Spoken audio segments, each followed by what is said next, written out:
Hey everyone, Tom here, back with another compilation. As you know, Alphabetallica is quote-unquote over. We're still doing loads of content over there, but the original run has concluded, and that means that all of the albums have been discussed in full. So it made sense to me to throw together a clip show of sorts, and this is a long one. I can't believe this is totting up at 3 hours. I kind of did this one because I was like, okay, there's only 8 tracks in Master, but obviously they're all amazing songs, and myself and the guests spoke about them at length. So essentially what this is mostly reheated content, rechewed. You've probably heard all these before, or maybe you've heard one or two, or maybe you want to go back. But what I've done is I've taken all 8 songs of Master of Puppets. I've cut out the intro. I've cut out the quickfire questions at the end. I've cut out most of me saying, follow us at Metallica Pod and MetallicaPod@gmail.com. The Patreon and iTunes is there as well. Got to get that in.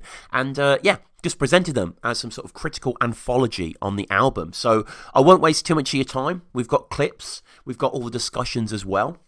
Let me just run through and give a few thank yous. First of all, of course, is Battery. That was episode 13, a really early episode with one of my closest friends, one of my oldest friends, Ryan Curley, who I actually do the Wordplay Pun It podcast with that I mentioned on the show before. But great to have Ryan on to discuss Battery.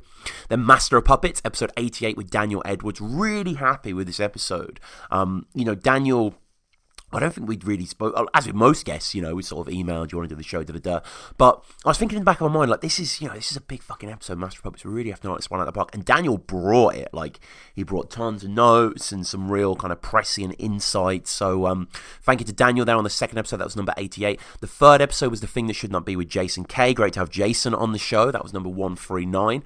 Welcome Home Sanitarium, most recent episode. Just did that with Andreas Plakasis. I hope I'm saying that right, Andreas. Apologies. That was Welcome Home Sanitarium, as I say.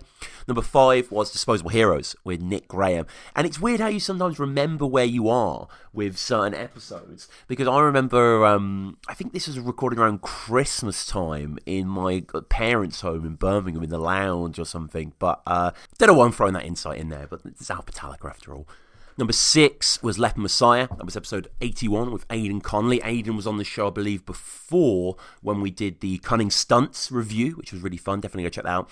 My man Andrei Vasilenko, like, Jesus, what a Metallica vlogger this guy is. What a musician this guy is as well. Had him on early for All Nightmare Long. I think we did a discussion as well of just Metallica in general. But I had to, because he worships Cliff. He kind of is Cliff reincarnate in a certain way, technically, and hair length, and with that kind of mystical hippie bent. And we did Orion with the 7th track on Master of Puppets. There's a long discussion there on Orion, episode 108. And finally, Damage Inc. Damage Inc. with Kieran Hughes. Really, really fun chat as well with Kieran. That's number 32. So, guys, enjoy. Let me know what you want me to compile next. Let me know what you want me to explore next in terms of Metallica. You may have noticed that we're doing these bigger, longer biographical pieces. I'm also wanting to get more into, concert reviews and, there's tons of stuff we haven't covered with the band. If there's anyone you want me to interview that's associated with them. And maybe branch out a little into just wider music tastes as well, like my top 10 guitar solos that are not Metallica, or albums, or, whatever. All that sort of stuff I found a lot of fun to put together. So let me know, inspire me. This has been Tom, Alphabetallica. Follow us, as I say, at MetallicaPod, MetallicaPod@gmail.com. Patreon is there, iTunes is there, Spotify, all that sort of stuff. But let's get into Battery.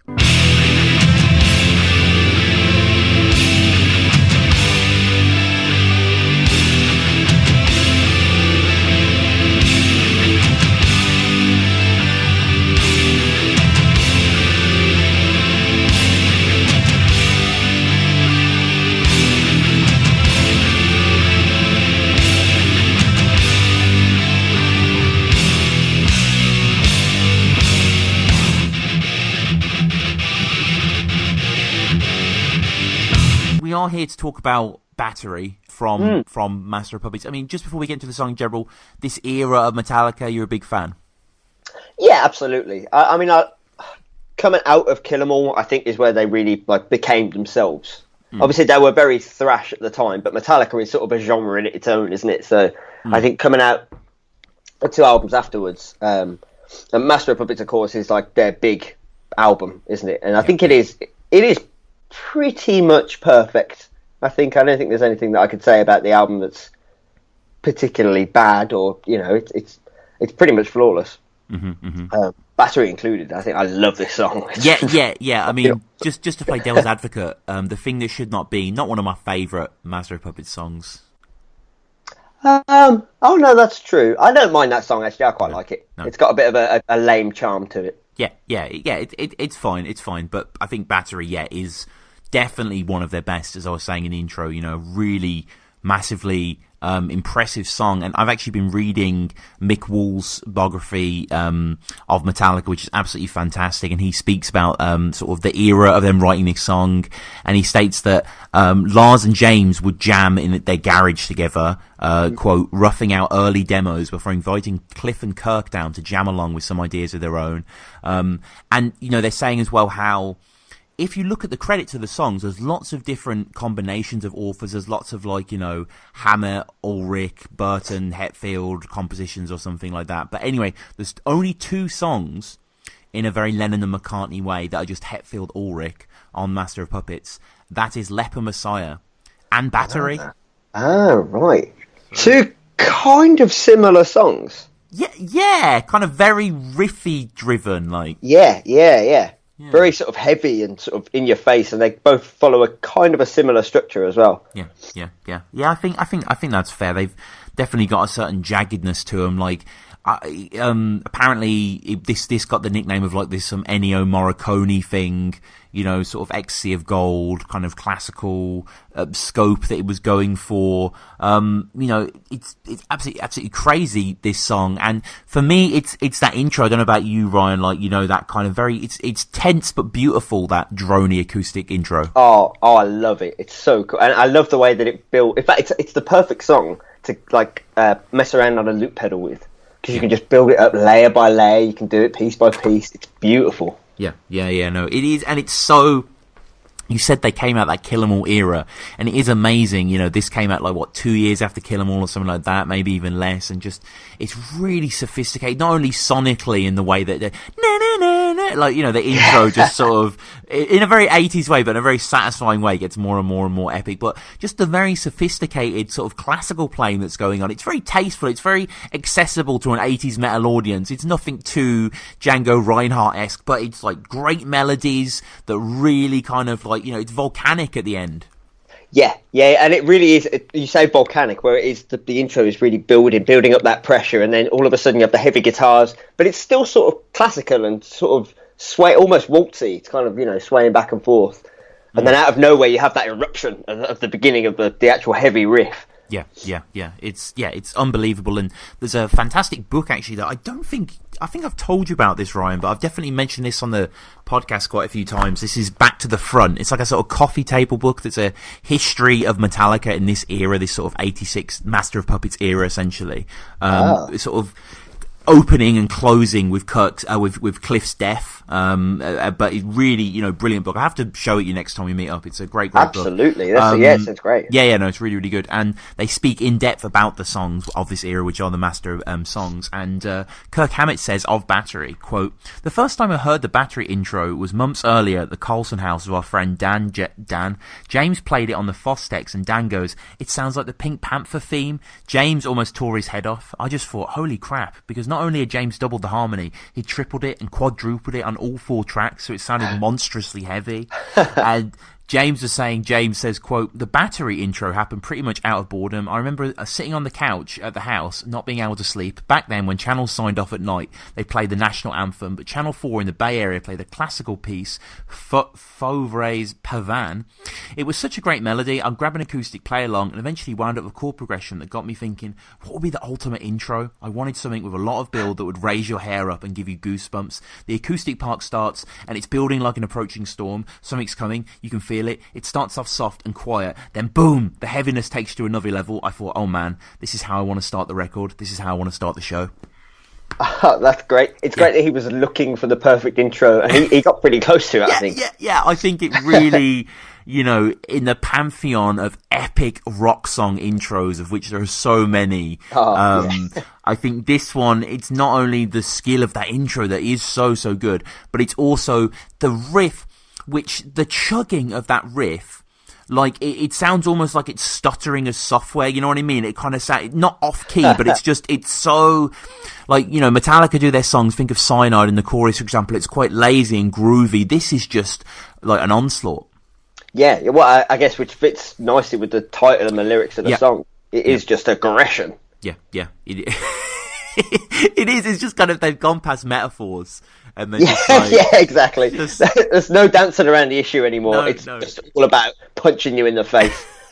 And it's the, you know, the riff is exceptional, but also it's the lyrics, which are a very strong point in Metallica, and they have this poetic cohesiveness to them, you know, lashing out the action, returning the reaction, weaker, ripped and torn away, just powerful kind of, you know, words that come at you there in a sort of convincing diction, and like the way it stops as well with the smash it through the boundaries, look, like, you know, it takes a breath, and then you have the gang vocals of Battery coming in. Oh, yeah, I love that. To be honest, I think some of the later Metallica lyrics are kind of lame, especially the Load Reload kind of era, right. Especially Saint Anger. Right. But this is the first time I've actually read the lyrics, because I'm really bad with lyrics. I'll just sing the syllables that I think it should be when I'm in the car or in my room or something. But this is the first time I've sat down and read them as sort of a paragraph, and it is awesome. It's so cool. Like, love it. It's pounding out aggression, turning to obsession, cannot kill the battery. Yeah. It's awesome. Yeah. Crushing all deceivers, mashing non-believers. Yeah, as well. Mashing. I love that it's mashing non-believers. Never-ending potency, feeding off the weaker, hungry, violent seeker. That is my favourite lyric in the song, never-ending potency. I think that's cool. Yeah. It's brilliantly done. And I don't know if James did it in this song, but apparently Lars would say one of James's things would be he'd come with riffs and then sort of melodies would be da da da da da da. Like, he wouldn't have lyrics, he'd just sort of know what sort of where he was hitting. And but this one just wraps itself around there. So good here. Mm-hmm. And the sound as well, that kind of, you know what I mean? The sort of the entire the sound of that master record that really has sort of a nice kind of palette, and, you know, just kind of like the way the guitars kind of come about and have a certain thickness to them. And I'm seeing in the this was Flemming Rasmussen, who was the producer of Master of Puppets, who's going to be on the show actually very soon. Oh, that's cool. Yeah, it's going to be really good. And he has some great stuff actually about, this is again from Back to the Front, saying, I'm a firm believer that with Metallica's kind of music, the bass should be recorded after the rhythm guitar. Normally you start with the bass and drums because they're the foundation for everything, but metal is largely based around guitar riffs, so you record drums and guitar first. James and Lars would record a song together live. Once we had a fairly good take, I'd re-record Lars playing along to drums' ghost track, so Lars could focus on each drum part bit by bit. James would then come back and record 5 or 6 rhythm tracks for each song, 2 stereo for each the left and right speakers, and then 1 in the middle, which I'd distort a little more than the others. If you simply repeat the same tone in each track, the overall sound gets smaller and smaller. If you record each part with varying levels of distortion, the sound builds. Finally, James would go back and replay each track using Kirk's guitar to get the overall flavour of everybody playing along. James was fabulous at that. He could double himself with incredible precision and wouldn't budge till he'd gotten it right. Cliff would generally go next, and we'd finish up with Kirk. It was a very fluid process. If James was on a roll, he might lay down a bunch of guitar tracks, then record some vocals. There was no firmly set way to do things. That's awesome.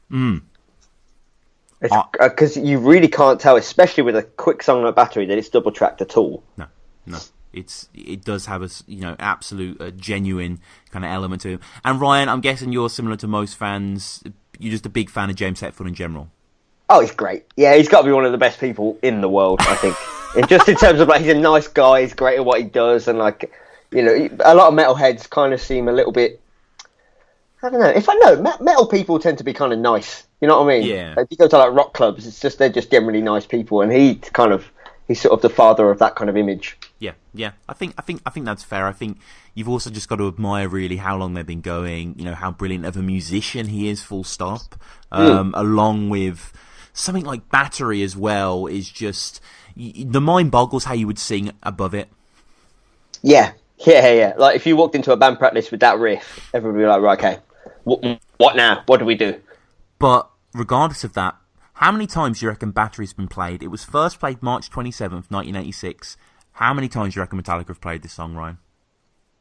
They must have played it at every gig, because it is one of their biggest songs. True. So, their touring concert, I'm going to go, like, I don't know, 730 times. Right. 930, actually. Oh, was it really? So a fair, a fair estimate. Yeah, first played in Wichita, and then last played July 9th this year, 2017. So 4 days ago. 4 days ago. Oh, that's awesome. in Atlanta. That's probably going to be on YouTube, yeah, but they've played the song a lot. But in terms of this song as well, obviously we have Kirk in full Kirk mode. Do you enjoy, kind of the minor solo at the start and then a longer one in the middle? Well, the one in the middle is just every other Kirk Hammett solo, isn't it? Right. Okay. He's just wanking up and down the pentatonic scale, which it works. I mean, it sounds very good. I don't hate the battery solo. I think it's really good. But yeah, I don't know. Kirk Hammett, he's there for a reason. He doesn't really inspire me. Yeah, I know what you're saying. I mean, some people say, "Oh, if Dave Mustaine was the lead guitar player, blah blah blah." But the thing about it is, I don't know about how you feel. Obviously, I know you're a big Megadeth fan, as am I. But it's like Dave, he's more of a riff guy. He's not like the greatest soloist. Yeah, that's very true. He's more of a songwriter than a soloist. Yeah. He just kind of doesn't, like, if you listen to a lot of his solos, they're just kind of like scatterbrain sort of blitzes. They're not as kind of, convincing. Marty Friedman, etc. needs to fill that spot. But yeah, the solo's okay. I quite like the first lick that he does, which is very simple lick, but it does. The sort of, oh yeah, that's really good. Yeah, that's good. And then the kind of frantic upper fret thing, very quick, sort of slipping back into the song. It gives it that sense of momentum because this quick solo like leaps up above it and then kind of comes back down there. Apparently the song starting point for the song was an old Bay Area Metallica concert for an old Waldorf club being situated on Battery Street. So it's kind of the emotional ingredients of this whole thing, and it is just an absolutely fantastic song here, and it's one of their most ferocious songs, which is very cool that it opens this. Really, if you're gonna maybe like a Dyer's Eve, maybe I'm trying to think of songs that are outwardly as heavy as Battery, like really it has that ferocity, that it has that kind of youthful vigor from Kill 'Em All, but with a sort of more intelligent mix behind it. And what do you think of your drummer yourself, Lars, on this track? This is one of Lars's best tracks for drumming, I think. Like, it's so quick, even just drumming along like on a desk or whatever, it's so hard to keep up with. And he's so consistent with it as well. I know it's in a studio, so you can't really say that. But I do like in the sort of breakdown bit, when it all sort of stops and it goes sort of half time. Lars is like an excited kid. You can hear it, like he keeps the hi-hats going at the same speed. And all of his fills are just super quick and he's really like excited and ready to get back into the song again. And then that last fill, that's just comes out of nowhere and then boom, straight back into the song again. I really like I knock Lars quite a lot, but I really like him on this track. No, that's fair enough, actually. And just a quick quote from the book as well about Lars, saying that the producer again, Fleming, quote, "Lars had gotten really good. In 1984, he was still a bit green when we did Ride the Lightning. I remember asking then, why after each break do you start on an upbeat? He just looked at me and said, what the fuck's an upbeat? Okay, you can count 1, 2, 3, 4, 1, then start at 1. He'd never been formally trained. When he learned to play, drumming was all about fills. It was just getting from fill 1 to fill 2 to fill 3. The stuff between he hadn't given much thought to. On Master of Puppets, though, there are a few notches up. Everything had improved, and I think we really raised the bar in terms of what Metallica should sound like. As for Lars, he was tremendous. He had the chops. He had the skill. He was great. Lars to me is a kind of, obviously not on the same scale, but like a Ringo type figure where maybe you underestimate him, in terms of technical bravado. But to what he gives the band, like Metallica for me is Lars and James. It is, I think, yeah. Obviously they've got interchangeable bass players, which is unfortunate, but it's true. And then, as I said before, Kirk is just sort of there to provide that sort of pentatonic solo in the middle of the song. Hey guys. Oh yeah, no, it does. It's not that promising, but yeah, I like that middle bit as well. It gets quite epic and proggy,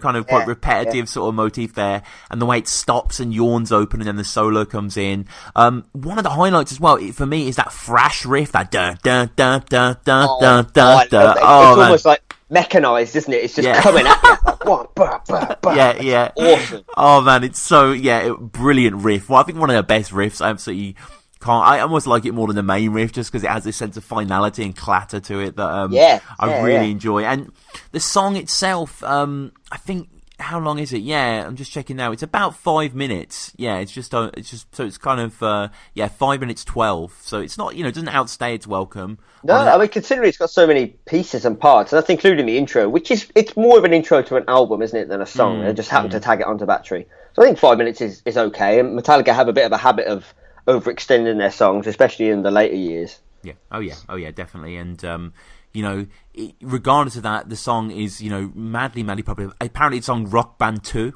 So. Oh really? There you go. Yeah. Also featured on the Unnamed Feeling EP. As a live track. It's on Live Shit, Binge and Purge, Through the Never. Apparently it's on Metallica Pinball. It's used as one of the tracks on one of their games. So I did not know that existed. Yeah. It's like Stern Pinball, or like the last sort of marquee pinball machines left. And yeah, it's quite a big deal to have one. So yeah, if you go onto YouTube, you can see some stuff like that. But yeah, it is cool. They've got a lot of different tracks in there. But yeah, I mean, Battery, what can you say, really? Obviously, it's a classic. It's a reason why they played it 900 times. It's been a joy, really, listening back to this song and just reliving it. And I think it's just kind of ties together so well. I think lyrically, it's very, very strong. And even like subtle things, even like the use of dyads, or triads, I should say, sorry, in the main riff. Like, they just, what is it about? You know what I mean? Those sort of harmonic dissonances can really make it sound a bit meatier. Oh, yeah. What, you mean the sort of the... You got the that bit there. Yeah, it's sort of discordant, isn't it? And just I don't know. It throws you when you're trying to learn to play it as well, because you don't really do that shape ever. No, totally. And it's kind of new for Metallica and quite unique, and one that works in their favour. But yeah, this is a really, really good. So, anything left to say about Battery, Ryan? Yeah, I've got one more thing written down here. The lyrics, the first sort of dozen or so lines is all about just aggression and lashing at the action and all that sort of stuff, which is obviously them talking about kind of, I don't know, I mean, my first image was sort of like a battering ram opening up a huge castle gate, and then you've got like assault and battery and those sorts of things. But then you get to the line, pounding out aggression turns into obsession, cannot kill the battery, cannot kill the family, battery is found in me. Now I think they're talking about the aggression that Metallica has built up over the years, and the battery and the assault and battery is that their output is the sort of music that they're making, and they are the family. You cannot kill the family of Metallica. Battery is found in me. That sort of thing. Yeah, and the diction, the circle of destruction, hammer comes crushing. Just great internal melody there, whipping up a fury, dominating flurry. Excellent. We create the battery as well. Create the battery. Oh, I love that. Yeah. So just this sense of cohesion there, building through, the smashing through, just all of it really, is just astonishing. Like, obviously, Master of Puppets is rightfully regarded as one of their best albums, and this is a brilliant way to open it. Master, where's the dreams that I've been after? Master, promised only lies. Laughter, all I hear or see is laughter, laughing at my cries.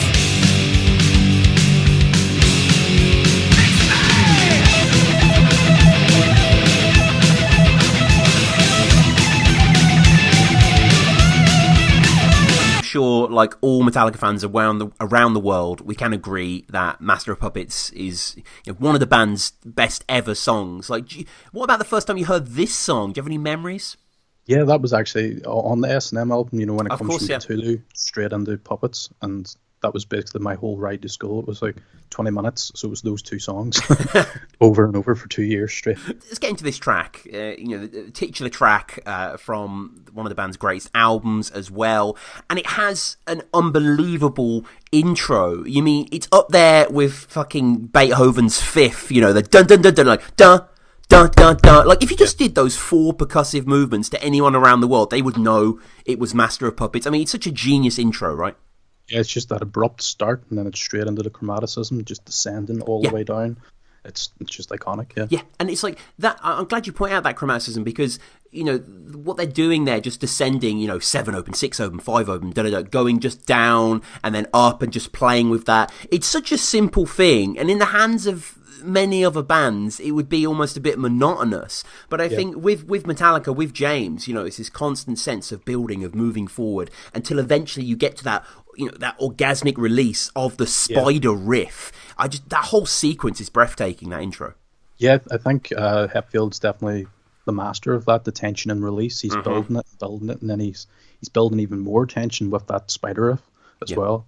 Just some of the intervals in that, with the flat 9 from the E to the F, and then you've got the flat 5 as well, which is synonymous with metal music anyway. But it builds more tension right up to that verse riff, is when you get the first, I think, anyway, first real release. Yeah. And I should say as well, spider riff, for people who aren't aware, obviously, but the reason it's called that is because your left hand, when you play it, looks like a dancing arachnid. Yeah. Like, your fingers are all over the place. And I can remember when I was 14, and I was really, really getting into guitar that summer, I was also massively into X-Files and watching all the DVDs and stuff. And I remember spending hours trying to get that riff down. My technique was a bit absent at the time, but it is one of those, absolutely classic riffs. But, there's more release as we go back from the spider riff back into the intro as well. Like when we build up to the like the open 7/8, that just comes before the verse riff. Oh yeah, as well. That's adding even more tension as well. That flat 5 again. Yeah. And I like the different tone that has as well. It has, I can't quite explain it. It's kind of almost a bit of a weaker tone. It's not got as much bass to it. It's kind of like a fuzz tone or something. Yeah. But it just juxtaposes perfectly. And as I say, in Hetfield's hands, the raw minerals of the riff, he absolutely excels at writing this, and it is just stunning. And for me, Master, I mean, there's so many superlatives I can throw at this song, but one of the things that I admire most is the amount of incredible guitar ideas. Like, by my count, there are 9 that we're going to get through individually. We've already had 2 here, the intro riff into the spider riff. The verse riff as well, which just, complements Hetfield so well. It just plays underneath the vocals perfectly. Yeah, it's quite a strange set of 4 bars as well, especially that last bar. I don't know if you've seen it. There's a video online of a guy I think he's called Signals Music Studio. Okay. And it's called Metallica and the Missing 32nd Note. Right. And do you know what part I'm on about? Do you know the... Yeah. Mm-hmm. And basically he calls it the mystery measure because nobody really knows what's going on there. But he found some guy on a blog, and he analysed the length of every 32nd note in Master of Puppets, and then added together how many was in that bar, and apparently it's 21 over 32. Wow. So that bar is, its time signature is 21 over 32, apparently. Yeah.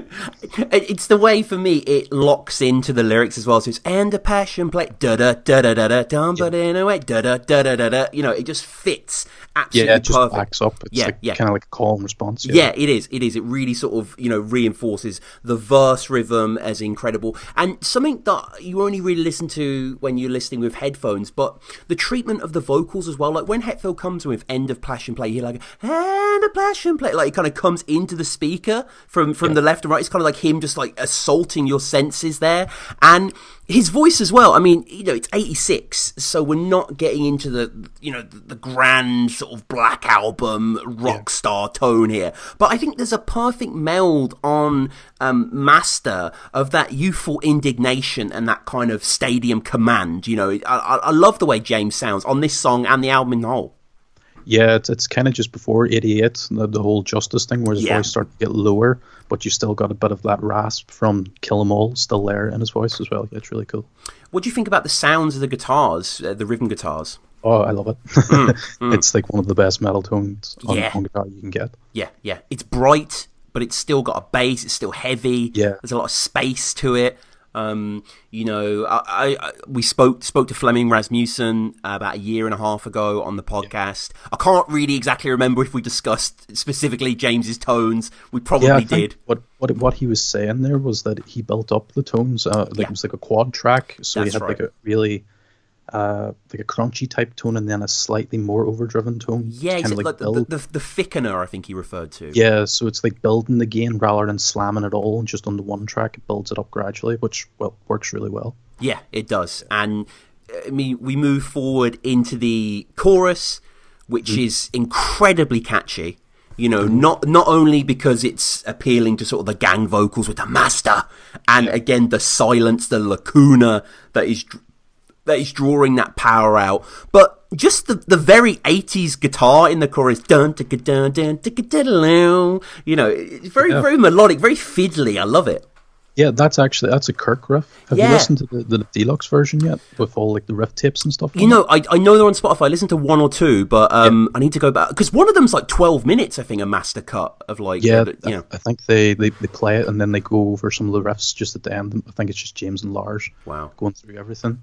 Mm-hmm. But that riff specifically, I think it's really good riff. But there's one part in it that James has actually changed from Kirk's, because if you listen to like Kirk's riff tapes, he doesn't have the ending E flat to the B to make, you know, like a B7 chord coming back to the E. Yeah. So I think Hetfield actually put that in because later on then in the interlude you've got that B7 falling back to the E to make the perfect cadence and stuff. So I think just to tie it in, so he's building like his ideas up throughout the song, rather than having Kirk's little twiddly bit at the end, because I don't think he doesn't really know how to end the riff, and you can hear him, he's got various different endings. Yeah, it's funny you mention that, because I remember Lars saying that he helped Kirk write the Sandman riff. Again, Kirk didn't quite know how to end it, and Lars like, you know, put this ending there, and you know, thus the classic song was born. And I mean, obey your master, your life burns faster, all these platitudes that he's throwing out there. There's not many syllables in each line, and it's just underscored by the wonderful playing here, and it really is, in my eyes, as I say, I mean, that's another huge adornment song, another bit of classic, you know, riffage there. I love the chorus riff. And we move forward. The song is a song that's ever changing as well. It's a long song, but it doesn't get burdened down in repetition. Like, one of the flaws to me of the song and Justice for All is that it doesn't come up with any new ideas in the slow middle. Essentially what it does is it weaponizes the soft intro and just makes that heavier, which Master kind of does as well with the arpeggios, which we'll get to. But that's kind of why I get a little bit bored of Unjustice. I think maybe there's one too many verses, but namely there's no movement in the middle that we have in Master.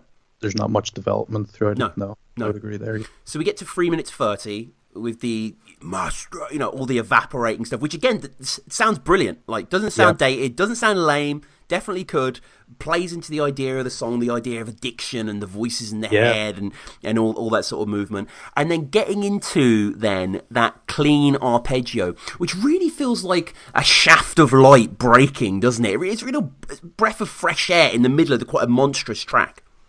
Yeah, I think I read somewhere once, and then I don't know if it was a review or an interview, but someone was talking about Master of Puppets, and they had a theory that Master of Puppets musically represents addiction as well, like an addict's day. Yeah. And that this clean section is kind of like when the addict is high.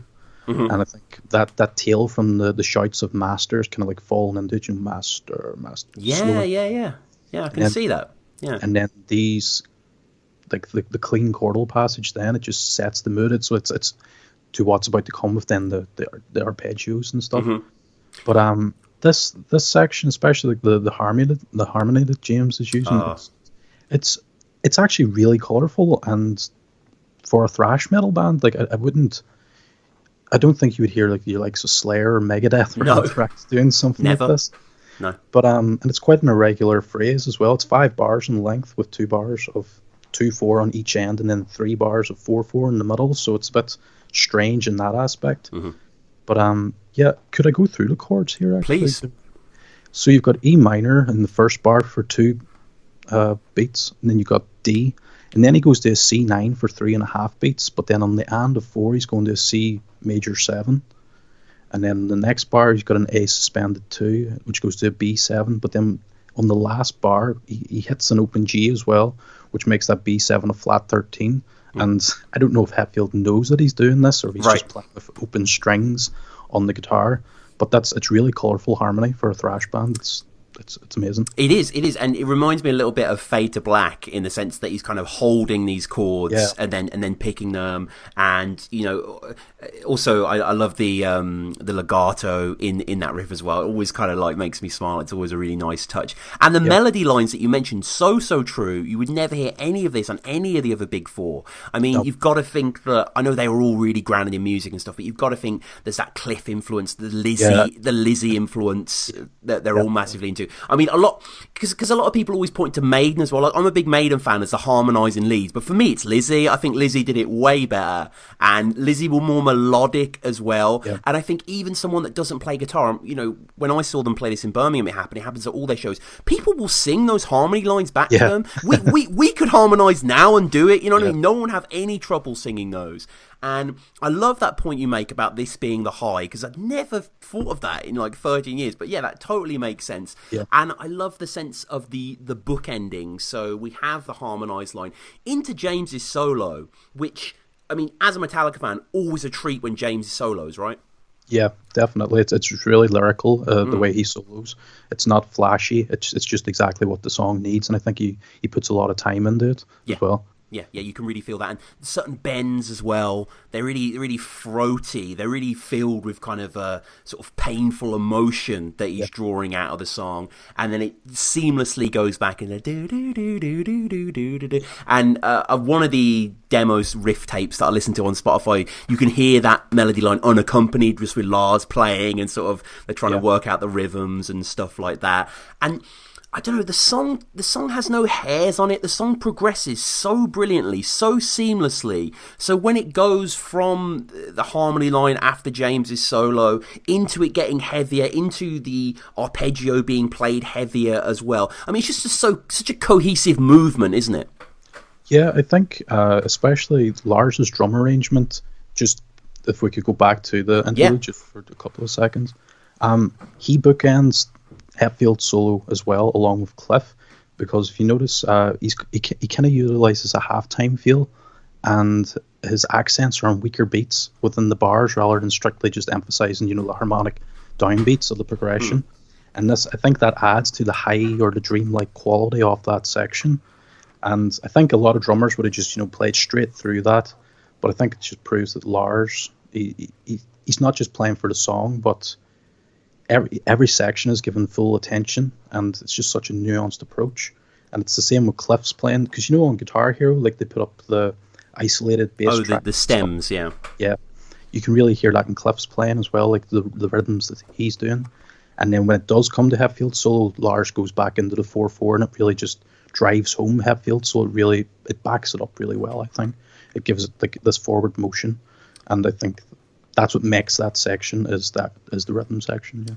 Yeah. That amps up then when you are going into the distorted section when Lars is playing kind of like caveman drums, just beating the toms. yeah, and then Master returning as well. The voices, the drugs can only stem them off so long, I suppose. Yeah, it's kind of like a coming down after the high. It's going to ramp back up then into the solo. Yeah, and he does have this caveman dung da da dung da da dung da da dung da da. Yeah, it just feels very bass, very primitive.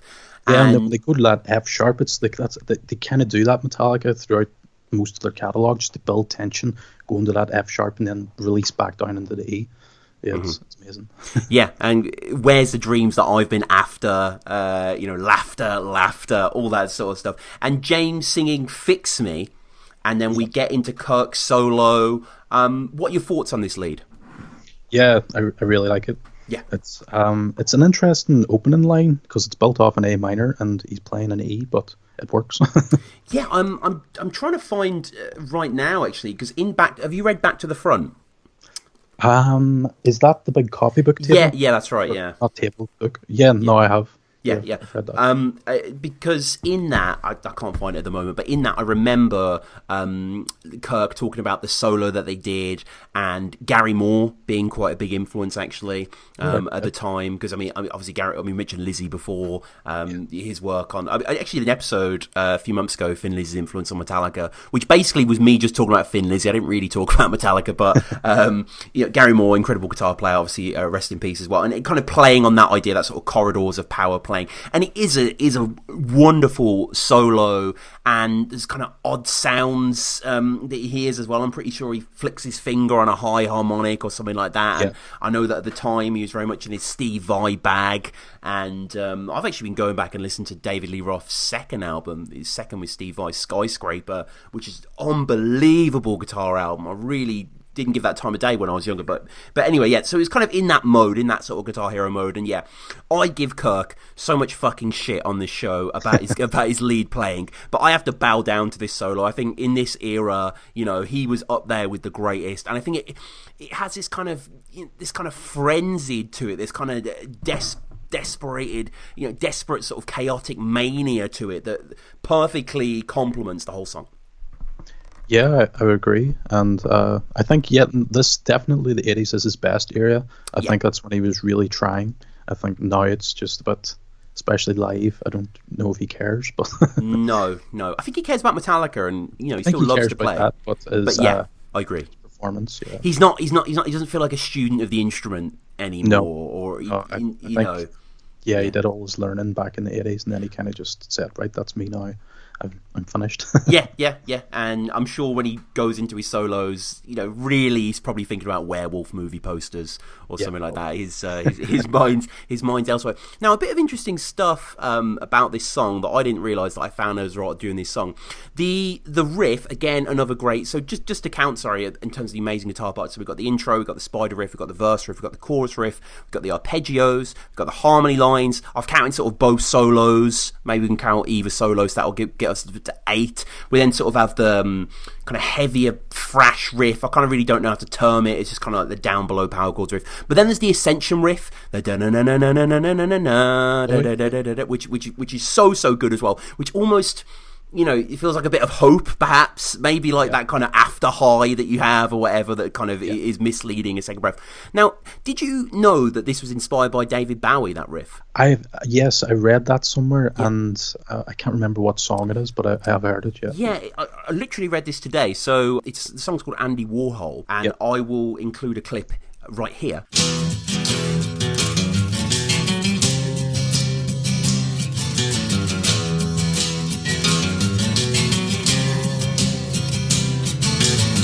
So yeah, basically, this is from an interview with Kirk many years after the fact, where he's talking about Bowie. I think this is after Bowie had died. He says, quote, "David Bowie has been a pretty huge influence on me and other people in Metallica as well. I know that Cliff Burton and we used to listen to Ziggy Stardust album a lot on the Ride the Lightning tour.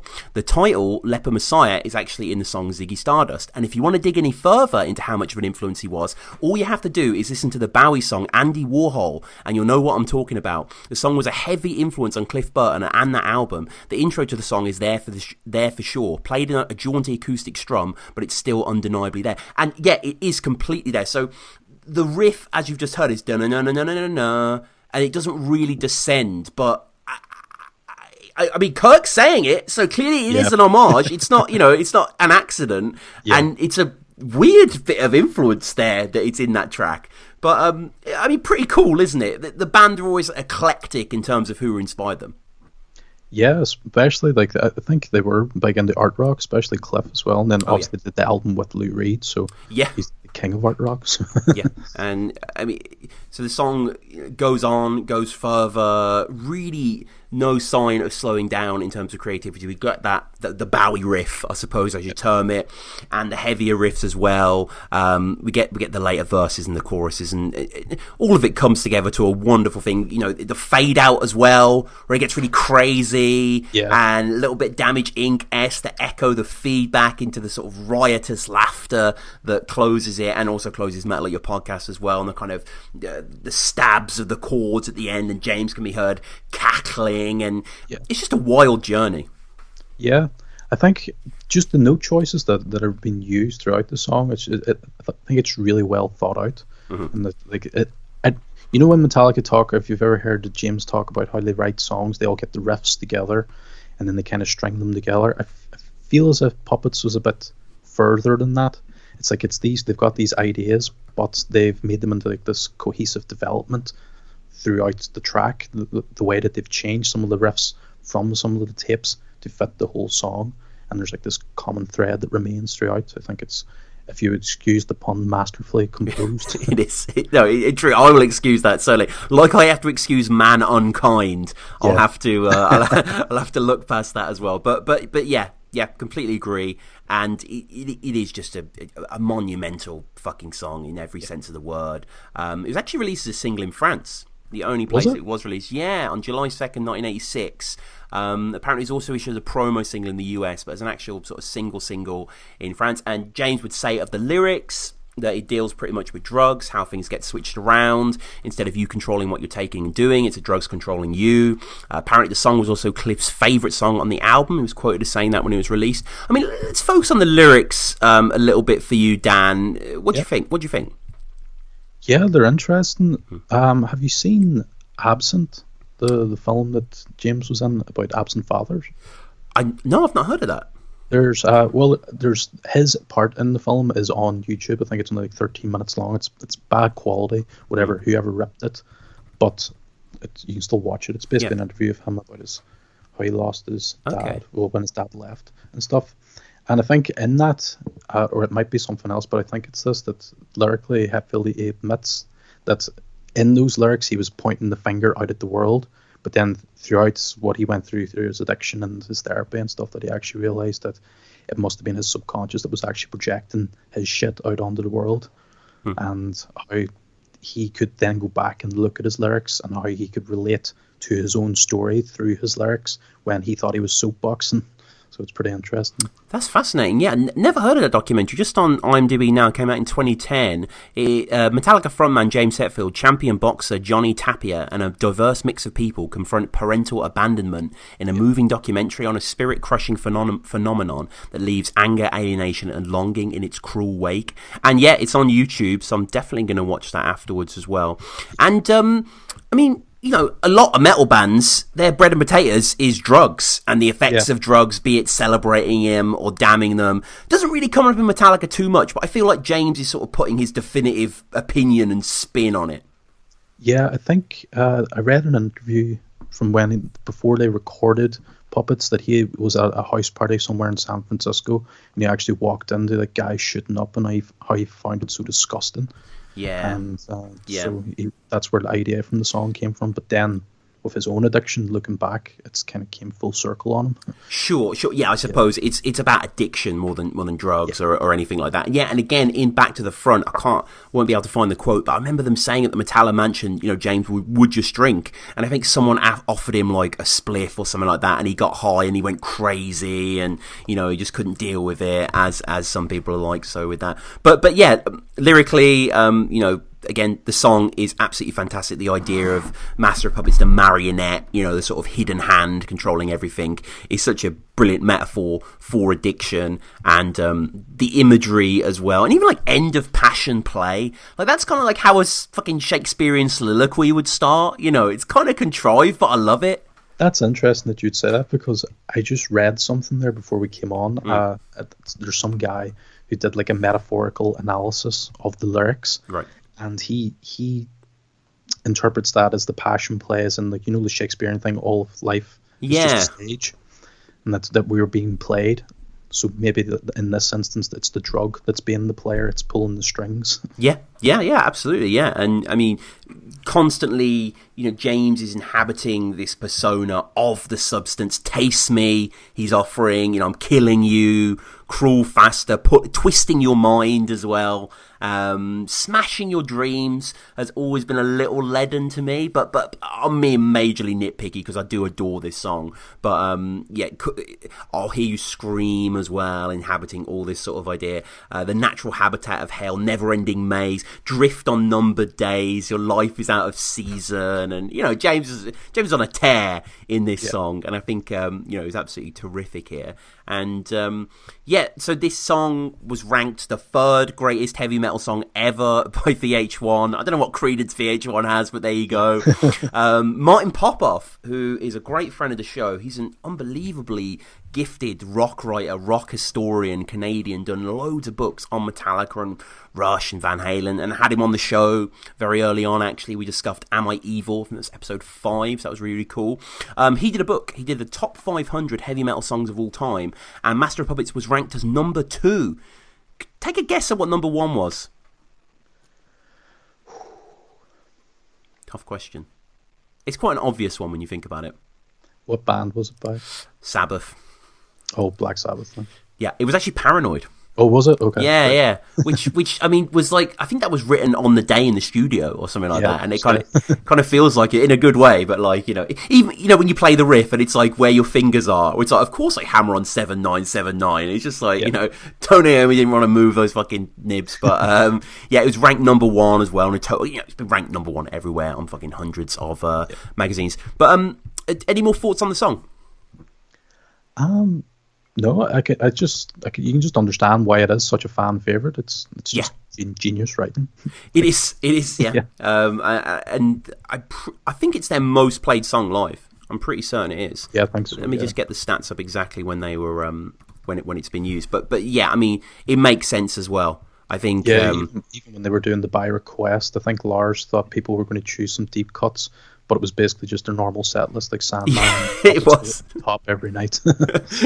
Yeah, I mean, let's get a look here. Yeah, it's been played 1,601 times. So probably pretty much every show. It was debuted New Year's Eve, 1985. In San Francisco, and that gig is dealt with quite extensively in Back to the Front, which is really cool. And it was last played a month ago today. It was last played December 9th in Fresno, California. I'm sure it'll be played for time immemorial. You know, it'll be on every show, even more than Enter Sandman. I think everyone wants to hear this song. And they want to hear the long version. You know, in the 90s, they were doing the truncated version. That's right, back in the 90s, they used to cut out.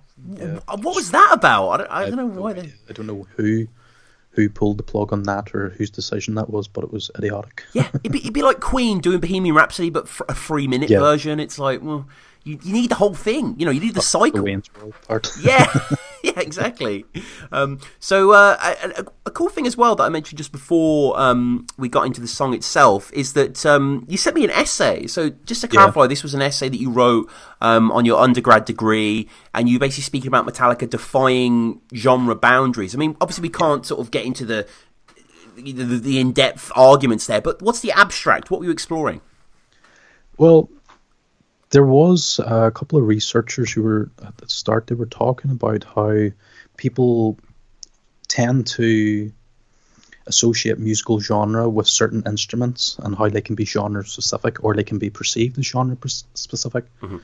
So if you go into Metallica's later catalogue, especially Load and Reload and stuff like that, and even Lulu, you've got instruments such as the hurdy-gurdy or violins, or you've got like the electronic drums that you find on Lulu. They're not really what you would associate with metal. So overall, can you really lump Metallica in overall to their catalogue the genre title of metal? I don't think you can. Yeah, I mean, I've always just loved how outrageous it is that they have metal in their name as well. Yeah. Like, I think that's kind of like a fuck you. Yeah. It's like, we don't have to be metal to be Metallica. We're Metallica. And you know the origin as well, that Lars stole it from his friend for the name of a zine. And it's like, that's actually a really good name for a zine as well. But I think Metal Mania the guy went with or something like that. So, but yeah, no, that was so cool that you did that essay, man. And I appreciate you sending it across as well. And it definitely was an enlightening read. Now, as we always do on Twitter, @MetallicaPod, we open the floodgates critically, want to hear what you guys think of the songs. And this was the most popular tweet I've probably ever done in terms of song on the show. People really, really wanted to get into it and let their opinions be heard. So let's get into a few of these. Nick says of Master of Puppets, arguably their greatest and most iconic song, not a note falls below perfection. When someone says, who's Metallica? This is a song you play. Plus, it makes a kick-ass appearance in Old School. Have you seen Old School? I know the film with Will Ferrell. Have you seen that? Yeah, I think that's the scene when they're like recruiting people for, I don't know if it's a gang or something. Oh, they're like a fraternity or something, aren't they? Yeah, and they're running around in a van and that song's playing. Okay. Max says simply masterpiece. Joe the Fridge says pancakes go. Paul saying pure perfection. Ralph saying best song ever. Belladonna saying the impressive intro lets you know that this song will be nothing less than majestic. A great combination of thought-provoking lyrics about addiction, something that Hetfield knows too well, with great guitar solos. This is a definitive Metallica song and an example of their craft. And we also have Metallicast. Check out Metallicast podcast, saying a perfect song and a perfect album. It embodies everything that makes Metallica. Triton saying it's one of those songs you wish you could hear for the first time once again. When the quiet middle part starts, it's as soothing and satisfying as it can be. Alex Finney says, at a minimum, it is probably the pinnacle of American heavy metal, edging out Creed by the narrowest of margins. Live, it has been eclipsed in popularity by Sandman, but you know the diehards amongst you when that epic 4-chord opener is hit. Personally, I become unglued every time. Bob Rock saying Puppets is a legendary track. It's loaded with badass riffs throughout. It's frightening lyrics that kept me scared straight since I first heard them. I even love the short and live version from the 90s. Well, you're on your own there, Bob, but shout out to Bob. Great dude. Had him on some good episodes. Skull of Yorick saying the essence of what makes Metallica great. There is not a single fault in this song. James Clark says the GOAT. So yeah, everyone wanted to get in touch and let me know what they thought of the song, and thank you to everyone that did as well.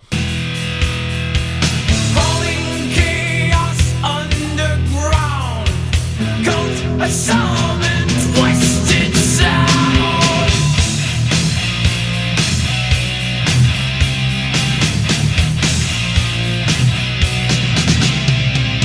Out from ruins once possessed, fallen into living dead. And going to the thing that should not be. Now, Master of Puppets, obviously a masterpiece. I would maybe say, and I'm not even saying this is necessarily a bad song, and I do enjoy the track, you know, Jason, just to reassure you, but it was the only song written in the studio. It was the last song written for the record, and it does stick out. I think if there was a blind taste test and you asked, okay, what was the actual one after the rest of these compositions, it would maybe be this one. It's slightly more pensive, not got the frenetic energy of a lot of the rest of Master.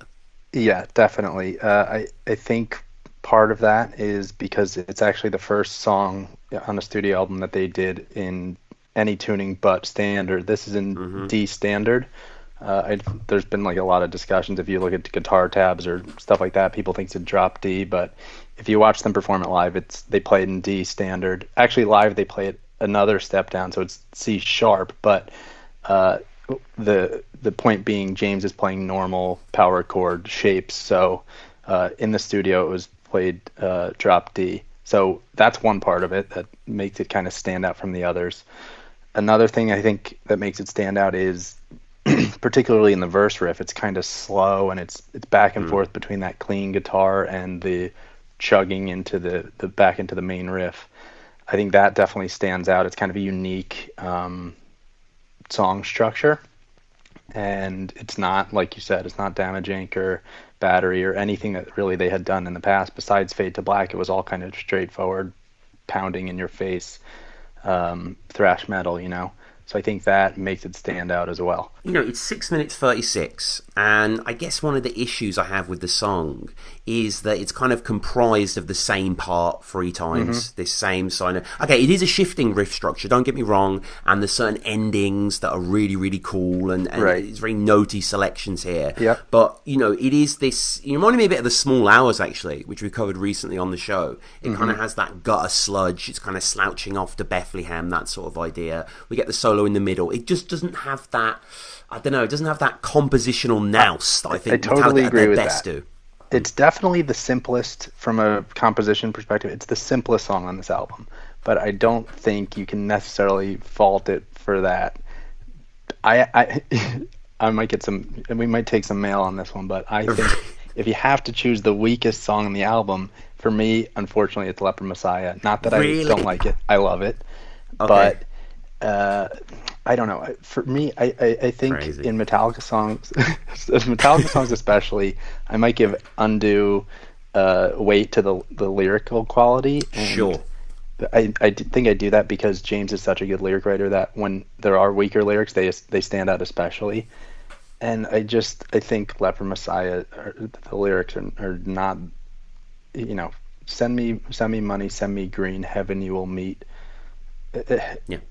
It's not the deepest shit he's ever written, and I think you're going to get into H.P. Lovecraft and how these lyrics were derived from that. I just think these lyrics are really cool. They're creepy as hell, and they tell an awesome story, and they're thoughtful. Now that's just my interpretation and my way of kind of leveling up the 2 songs. But like you said, it's hard to find a weak spot on the album, and there doesn't necessarily have to be one. So yeah, that's just my take on no, and that comparison is completely fair, because Led Messiah, ultimately what I love is the riffing, is that sort of that middle part is one of the best riffs that exactly written. Exactly that part, and the main riff as well, and just the way it's kind of proto-death magnetic-y, the way it plays with rhythms, and just has a lot of experimentation. But yeah, in terms of imagery, obviously the thing that should not be is pretty faultless, because it's deriving from that Lovecraftian well that the band already at this point had gone to with Call of Cthulhu. And James, does it on the S&M version a lot more with this song, but he really vamps the vocals as well. Immortal becomes part of the song, and there's like 7 syllables in that, and rising, and totally. He really kind of lashes on quite a theatrical energy when he performs it. Totally. I think this in the studio album, even on the studio album, there's kind of an aura about it where it's like a mood almost. It's like a creepy mood, starting with those first 2 chords that are like scary almost, and going into the solo where you feel like you're in like the depths of the ocean, right? And they have that like Kirk's wailing in the background as it kind of exits the solo. Kind of reminds me of Wolf and Man, where the music itself, not just the lyrics, but the music itself is creating that kind of aura and the feel of the song. But especially live, he really plays up and kind of is almost acting as the character or the narrator in the song, and he does that in Of Wolf and Man live as well. The solo is crazy, actually. I do. The solo is wild. Like every time I listen to it, it does surprise me. I do love it. I mean, again, we just covered Kirk on That Was Just Your Life, and it's kind of a similar solo in the sense that it's kind of sets of notes together. It's not kind of a convincing narrative. It's just these, Cthulhu-like wails and gargles and whatever, and there's dive bombs and lurches and pinches, and there's the bit where it sort of harmonizes with itself as well, which is very demonic. You don't really hear that. Kirk doesn't really do that, so I like that he put that in there. And like you say, again, the fact that the guitar remains in the song, it's almost like Cthulhu has fucking raised his head above the water, but he's still around, he's still kind of in the vicinity, and Kirk's just going wild with it. Like, it's some of the most experimental stuff I've actually heard Metallica do in terms of combining the vocals and guitar like that. Yeah, totally, and especially that early on. And I was always interested in kind of how they got the musical influence to go this far out, and it's kind of like an experimental song. And even some of the chords that James plays in the chorus riff, where the din and din din din and din, those are like inverted power chords. And if you watch him play it live, he's playing the bass note with his thumb, which you really never see him do. It's really unique musically. It's a really unique kind of experimental song for them, and I think it kicks ass. Yeah, it's completely left field on the album. In their career, for the most part, they don't really do this sort of long form chuggathon that's just morphing at will, and again incorporating all that Lovecraftian imagery throughout. Which, in case people were interested, I believe it's. The song content references The Shadow over Innsmouth, which was written in 1936, and it was the only Lovecraft story released as a book when he was alive. He was one of these figures, Emily Dickinson's, who got famous a lot later. But the actual title, I think, comes from another story. I think it comes from like the beasts of something. They called the things that should not be, and that's a very Lovecraftian idea about kind of a beast that is so monstrous from a different reality that you literally cannot comprehend it. You only see a part of it, or you see just pure madness. You actually see it for what it is. So yeah, awesome topic for Hetfield to dig into, and obviously All Nightmare Long, and so many of those songs as well. Dream No More, who could forget Dream No More? I've tried to, but Dream No More still exists as well, and they love doing this, and they'll probably do another Lovecraft song. It's just a great side to Metallica, isn't it, that they have this kind of literary bent. Like, not many bands do that. Yeah, it's totally awesome, and it was it was Cliff that got them into it, apparently. But even on the latest album, it's so awesome that they continue this thread of like this Cthulhu mythos. Like, they're still so into it, and like telling stories about it from a different perspective. It's really awesome. And if you look at I did some research on Lovecraft like a while ago, trying to figure out like what the fuck these lyrics are about. And it sounds like it's referencing like different. A bunch of his different stories, and some of them are like kind of exact quotes taken, and some of them are more like their interpretation. But yeah, it's totally cool how they were influenced by that, and it does read or play like a horror story when you're listening to it. It really does, and it shows, their taste. Like I like Lovecraft. Okay, I don't know how big he was in the 80s when this came out, but now he's obviously massive for so many reasons. Kind of because Metallica, to a certain extent. Like I myself, I remember being on Amazon. When I was younger, I used to be I kind of am still, but really into literature and that sort of stuff and poems and whatever. And I remember in my recommended, it was like, you might like The Call of Cthulhu by H.P. Lovecraft, and I was interested. That's a fucking Metallica song. Like in the same way that I saw For Whom the Bell Tolls by Hemingway. I was like, what? So it kind of forces you in a way, and I bought those books and read those books and, do really like Lovecraft to this time. But, in terms of influence as well on the song, I just read this. I don't actually know what's exactly being spoken about here. I'll have to try and find a clip. But apparently in the book, Rush, album by album, Kirk Hammett says that one of the riffs in The Thing That Should Not Be was taken from a riff in a Rush song called Jacob's Ladder. Yeah, I read the same thing today, actually, and I listened to it, and I did not hear it. Yeah, did you not? Okay, that's interesting. But that's Kirk and his memory's going a little bit. But yeah, from the solo then, again, we have different outro paths. And this is a song where you really need to pay attention because there's so much going on and there are so many just subtle little variations that the band like to employ. James is always putting a different sign and twist on the tail, and totally. Lars rhythmically is chopping stuff up. You know the game by now. And I love as well how that kind of, that hollow, doomy sound that opens the track, that little motif, that returns in the pre-chorus over the heavy guitars. It's an odd dissonance. Yeah, it's really cool, and if you go on YouTube, and you can do this for a bunch of different Metallica songs, I think most of them are ripped from Guitar Hero tracks, but there are YouTube videos that are just the separate instrumental track. So you have the bass track isolated, drum track isolated, rhythm and lead guitars isolated, and it's Call of Cthulhu is one of the songs that people have done this on, but it's awesome to hear the isolated tracks, and even on some of the vocal tracks you hear James clearing his throat, stuff that was later cut out is still in these master tracks. It's awesome. So I encourage you and anyone listening to search those. Definitely. They're really cool.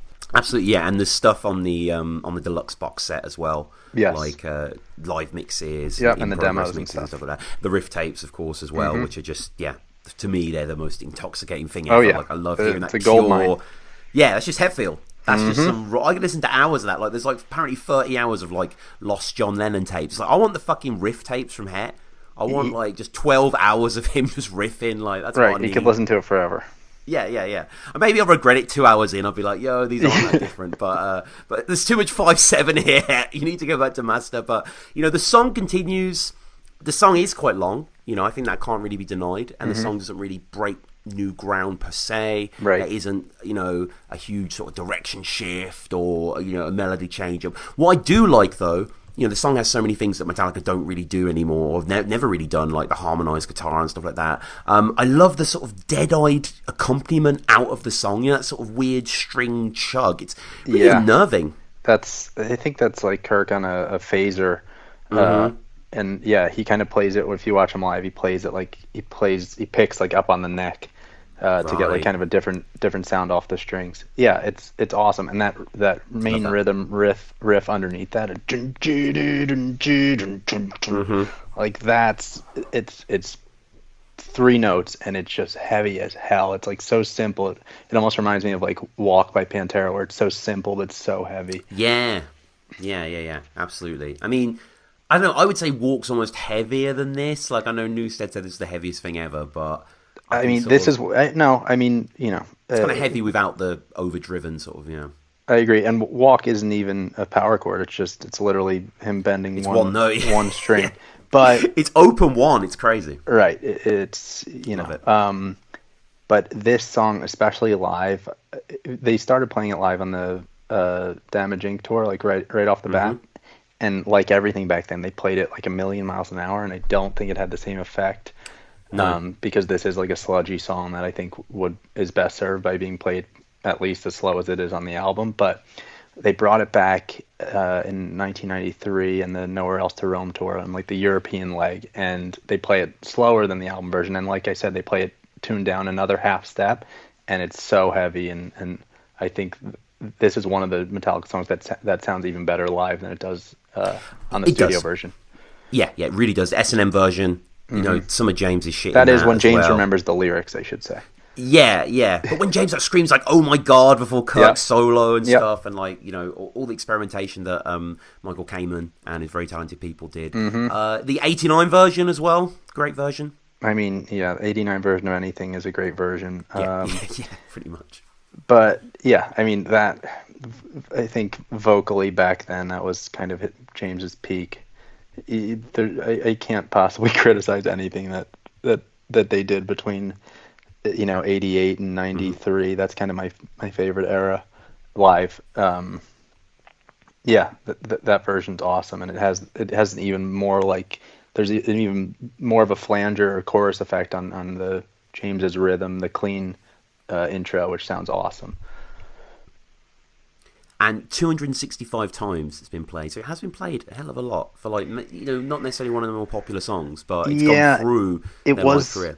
I mean, I think they've brought it back more recently on the current leg that they're on. They've played it, and they've had like kind of a slot for it. But like I said, in 1993, it had a slot. It was played, I think, at every show towards the end of that tour. And then in, I think, 1997, they brought it back and played it regularly. But I'd say between then and like 2018, it was very rare. And first performed May 24th, 1986 at Camp Girardeau in Missouri. Am I saying that correct? Your guess is as good as mine, Tom. yeah, I just assume you would know, but... Nah, we don't know. We don't know everything around here. Yeah. Last played in Germany this year, as you said, June 13th, 2019 in Cologne, Germany. So as we always do, we go over to you guys at Metallica Pod on the Twitter and see what you think of this song. Ralph says, "I love this song, but that's true of every song on Master of Puppets because I consider it their best album. It's both eerie as hell and so immensely heavy that it should be a crime. Just a masterfully retelling of H.P. Lovecraft's The Call of Cthulhu that at this point seems a must-read for all fans of the band. The performance of this song from Seattle in 89 adds even more heaviness, and the S&M version with the orchestra adds an extra touch to the songs that must be seen and heard to be believed. Hoping to see this one again in September 4 for sure." Empty Eye saying, "Very sludgy, for lack of a better way to put it. Different than a lot of the rest of the album in that regard, which is cool." Stan saying, "It definitely should be in top 10iest hit parade, all killer, no filler of Metallica lists. Fact."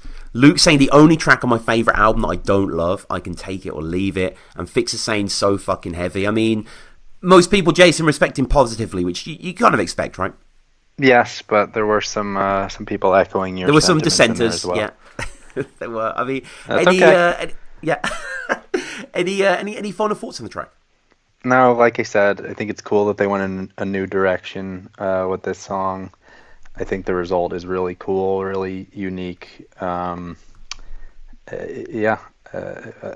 think you don't need to have a worse song on the album. I think that will be my conclusion.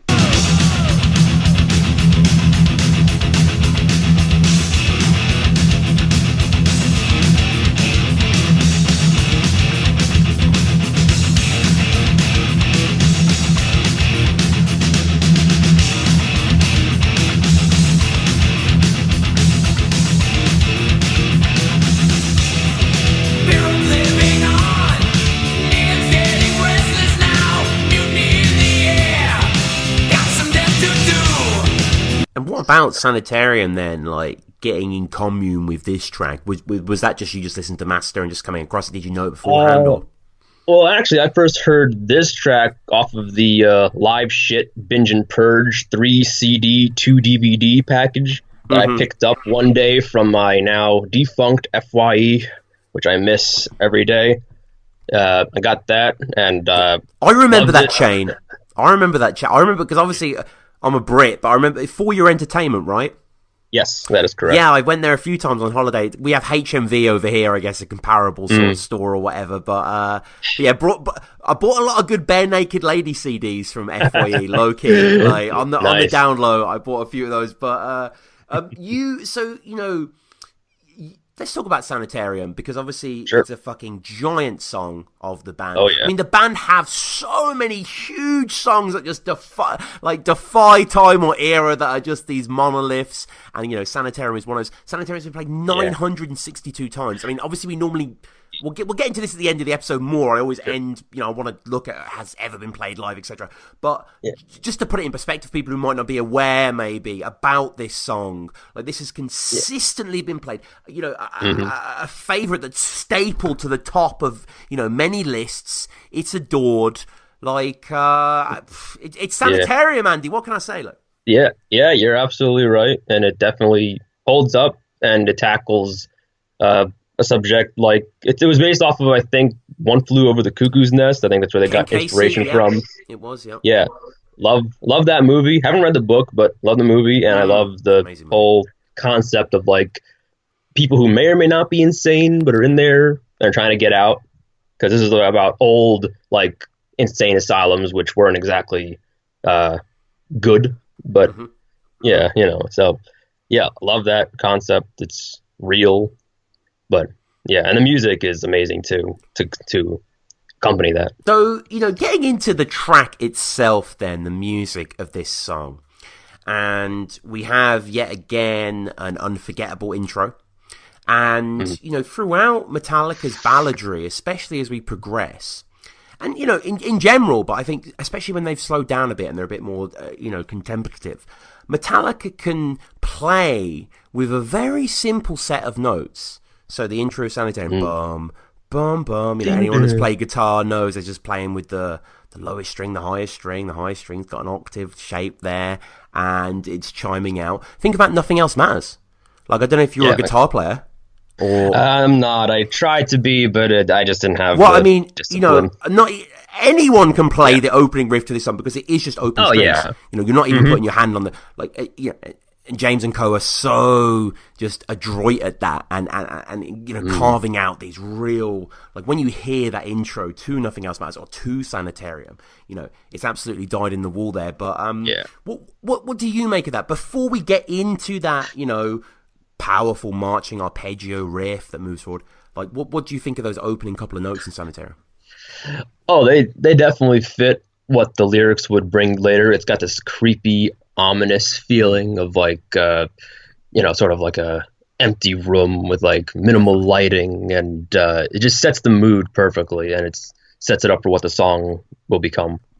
Now it goes into, and again, I don't mean to get too overly theoretical or whatever in terms of guitar playing, and it's not that theoretical or whatever, but it goes into something that, Metallica, or should I say James, loves to do when he writes his riffs, and I don't begrudge him this because it does work, and it's just something that I know a lot of people have noticed, that, what are Metallica's main three ballads, really, in terms of the, thrash era. We're talking about Fade to Black, we're talking about Sanitarium, we're talking about One. All of their riffs are made up of the same. Essentially, the beating heart of all three of those riffs, I'm sure a lot of people will be aware, is the B power chord, formed on the A string. The second and the 4 on the A and the D strings. Anyone's played this kind of chord everywhere. But when you think about these riffs, and bum bum bum bum bum bum bum, but James is shifting that shape upwards. Like, is there a familiarity to you when you listen to these three tracks? Because they have the same DNA, undeniably. Yeah, there's definitely a common thread between the three. I feel like they form a nice trilogy of some sort. They do. Almost better than the Unforgiven three. It's the 2-4-3. Like, I don't know. Yeah, the third Unforgiven should have been called something else, I feel. Like, I think they were just really, piggybacking off of the other two, and it was like, this is similar enough. Let's call it Unforgiven 3. And it's like, no. I don't feel it. Yeah, and so what do you make of this riff then? The main riff of Sanitarium, the arpeggio that grows as it goes on. Oh, I love it. It's definitely a really good, very like classic riff. Like it sounds like something that like maybe a band like Diamond Head would probably do, which of course they love, and it just fits really well with all of it. I think it's really cool. It is, yeah, and again, it's just a Hetfield classic that is just indelible from the off, and really plays a nice counterpoint to another feature of these ballads, as well as the 2-4 shape, is Kirk absolutely knocking out the park on lead guitar, and I think some of his all-time greatest, I think Probably my favourite ever Kirk moment is the closing Fade to Black solo, and also a lot of the opening lead work in One. I worship utterly. But yeah, throughout on Sanitarium, he seems to have sort of learnt, to me at least. There's a bit in Fade to Black. There's a bit in the Fade to Black intro solo that is the sound of new ground being broken for me as a lead player by Kirk, and it's that skip upwards and that quick glint, as the eye as he carves up the fretboard, and he does this a lot in Sanitarium, where he's playing a lot of kind of wide interval shapes and skipping down and slipping, and a lot of odd note choices that are very melodic and satisfying. And there's, by my count, 4 solos that make up Sanitarium: the intro solo, the post-chorus solo, the sort of main solo, the main thrash solo at 4 minutes 30, and then the outro solo that kind of has a short break in between. But Kirk's lead playing, what do you make of Kirk's lead playing on Sanitarium? Oh, it's definitely one of his best by far. He's already a good player in my opinion, but I think this one he just peaks. Well, I don't want to say peak, but it's definitely some of his best. The whole Master Puppets album is he's perfect on that album specifically, and this one is a great example of it, probably the best example of it. And we're just, it's this vintage vein, really, of Metallica, where they can do no wrong, and every riff and every pre-chorus and whatever is just fucking, so brilliant. Yeah. And in the same way on Fade to Black, we get, on Fade to Black, I was thinking just today how audacious it is on that song, which, to me is one of Metallica's best, probably one of my favourite songs, actually. I really love that song. The riff chorus, there's no words. He's just, it feels just dun, ba, ba, ba, da, dun, ba, and it doesn't need anything to it. And, it kind of replicates it a little bit in Sanitarium, saying, bam, ba, dam, ba, dam, ba, da, that kind of, that knotty knolls, but still quite clean and smooth. I love that bit. Yeah, me too. It's great. It's it just has a lot of energy to it, and again gives birth to Kirk's solos riding through this. And again, I just want to emphasize how much I'm a fan of them, how much they blossom and bloom and really have a lot going on ideas wise, and just serve the song in a splendid way. And it's really hard to do, actually, to put lead playing in more of this narrative context and just offering up a solo. I think about the Fade to Black opening solo, the One solo, indeed a lot of the playing on Sanitarium I think is out of this world. One of the things I do love as well is after the second chorus we go into the chug. We go into this pure, there's nothing on this open note, hand, it's just absolute bulldozer playing. What do you make of that? And the riff that comes out, it's so just it's really got its teeth bared, Yeah, I always thought that sounded like Tom Sawyer from Rush. Yeah, kind of noticed that's a fair comparison. Yeah, and I think they even admitted they're Rush guys. They're Rush guys, right? I think. Yeah, they love them. Yeah. I think I'm sure. I think I've heard Kirk talk about them, but yeah. Yeah, he has. Yeah, so that's always great because I love that band as well. Yeah. I love that. Would have been a cool tour, in the mid '90s or something. Just fuck it. Yeah, exactly. Yeah, that would have been good. I mean, it wouldn't have been GNR level, but no, that's I appreciate that. Yeah, and that also, that break. When we go into the song and it's the fear of living on, natives getting restless now, all that sort of idea. And I mentioned this before on other songs like Commando, one of Metallica's many Ramones covers on the St. Anger B-sides. Hearing James say Vietnam in that song is very pleasing on a certain bass level. And Mutiny in the Air as a phrase to hear this 24-year-old James bark is it's Nirvana. Yeah, I love his singing on this particular verse, especially. It's my favorite part of the song. Yeah, and I agree with you there. Yeah, it's amazing there. It's there. Kill it's such a friendly word.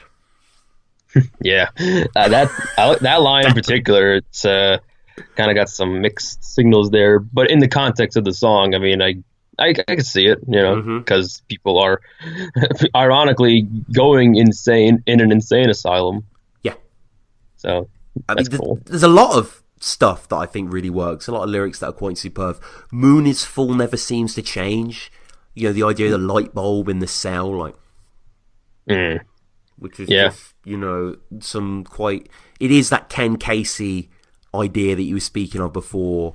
And James actually said in an interview that the idea for the song came from the movie One Flew Over the Cuckoo's Nest. Fade to Black worked well, he said, and we wanted to have another slow, clean picking type of song, this time the chorus.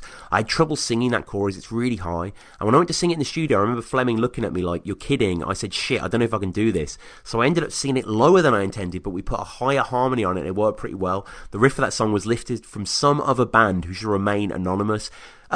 I couldn't really find anything on this. Do you know what band they ripped them off for Sanitarium? Like, I think they're talking about Rush. That was the shit. I think crazy. I think that was Yeah, and James also says in a book that I covered with Metal at Your Podcast, which to me is one of the GOAT music books ever. I know I'm biased because it's about Metallica, but Back to the Front. Are you familiar with this, Andy?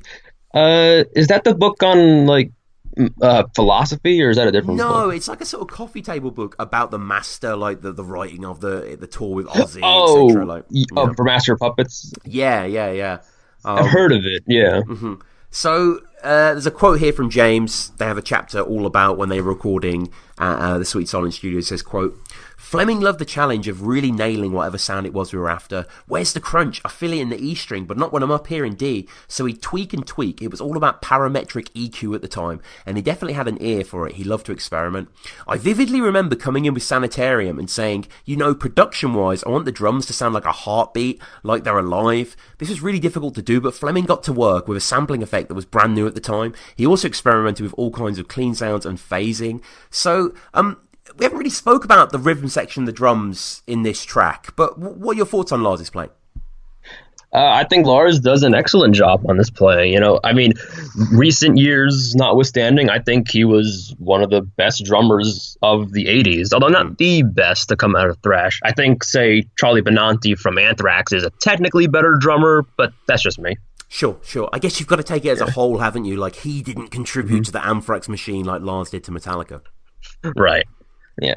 But no, on a purely technical level, I see what you're saying, and there is a musicality to him that underpins this track, and I've got to give it to this song as well. For as grand as it is, 6 minutes 27 is pretty compact. Like, it's actually shorter than the thing that should not be, which says a lot less to me personally. Yeah, I think the length is actually a good, like the right length. It's good that it's not like longer. Not that I don't like long songs, but sometimes they can just like, I could have shaved like a minute off this and it would have been good. So yeah.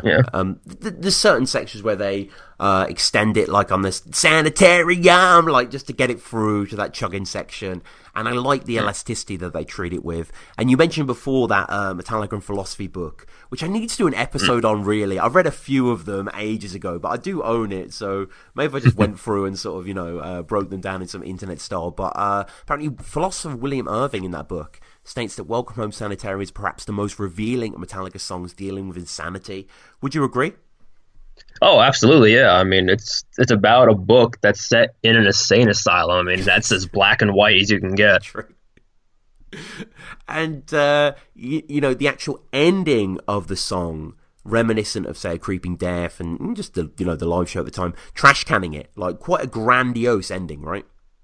Oh, absolutely, yeah. I love the ending, and that ending, like, last few seconds with the drums, like, and then like, the chug. Yeah, like, it's just, it's the icing on the cake.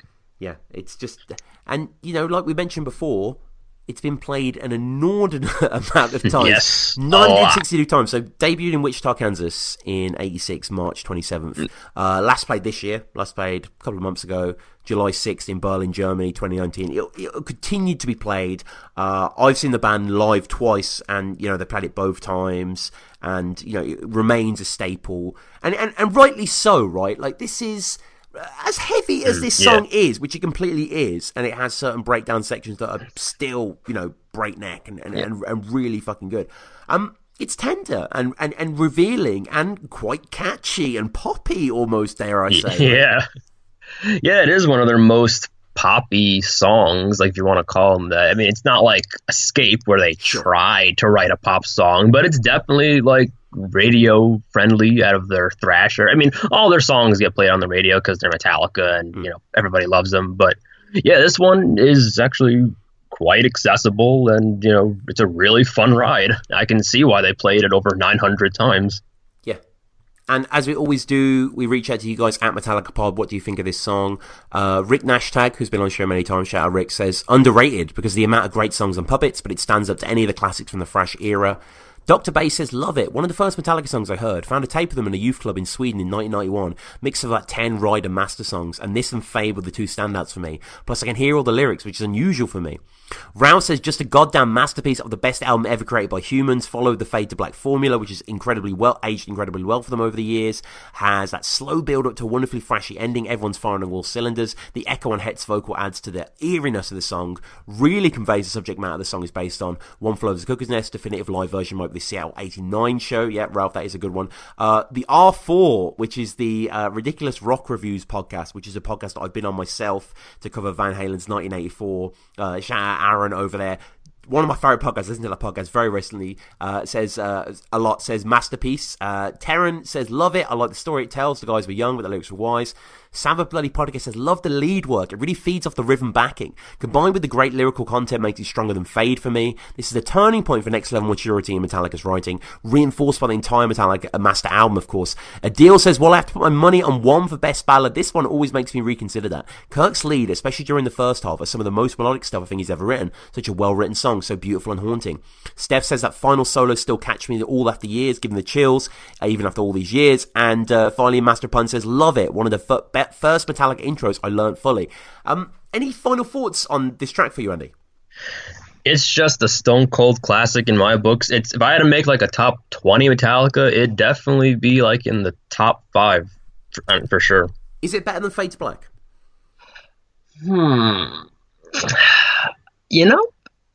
By a hair, so, yes. Personally. I mean, Fade to Black is definitely. I feel like on the same level. I mean, yeah. Close, but, yeah. It's very close. I have to think about that. Yeah, it's like that'd be a tough ranking, and if I'm making my list, yeah. 21, only son, but he served his will. Bred to kill, not to care. Do this as we say. Finish here, breaking down. He comes to take away.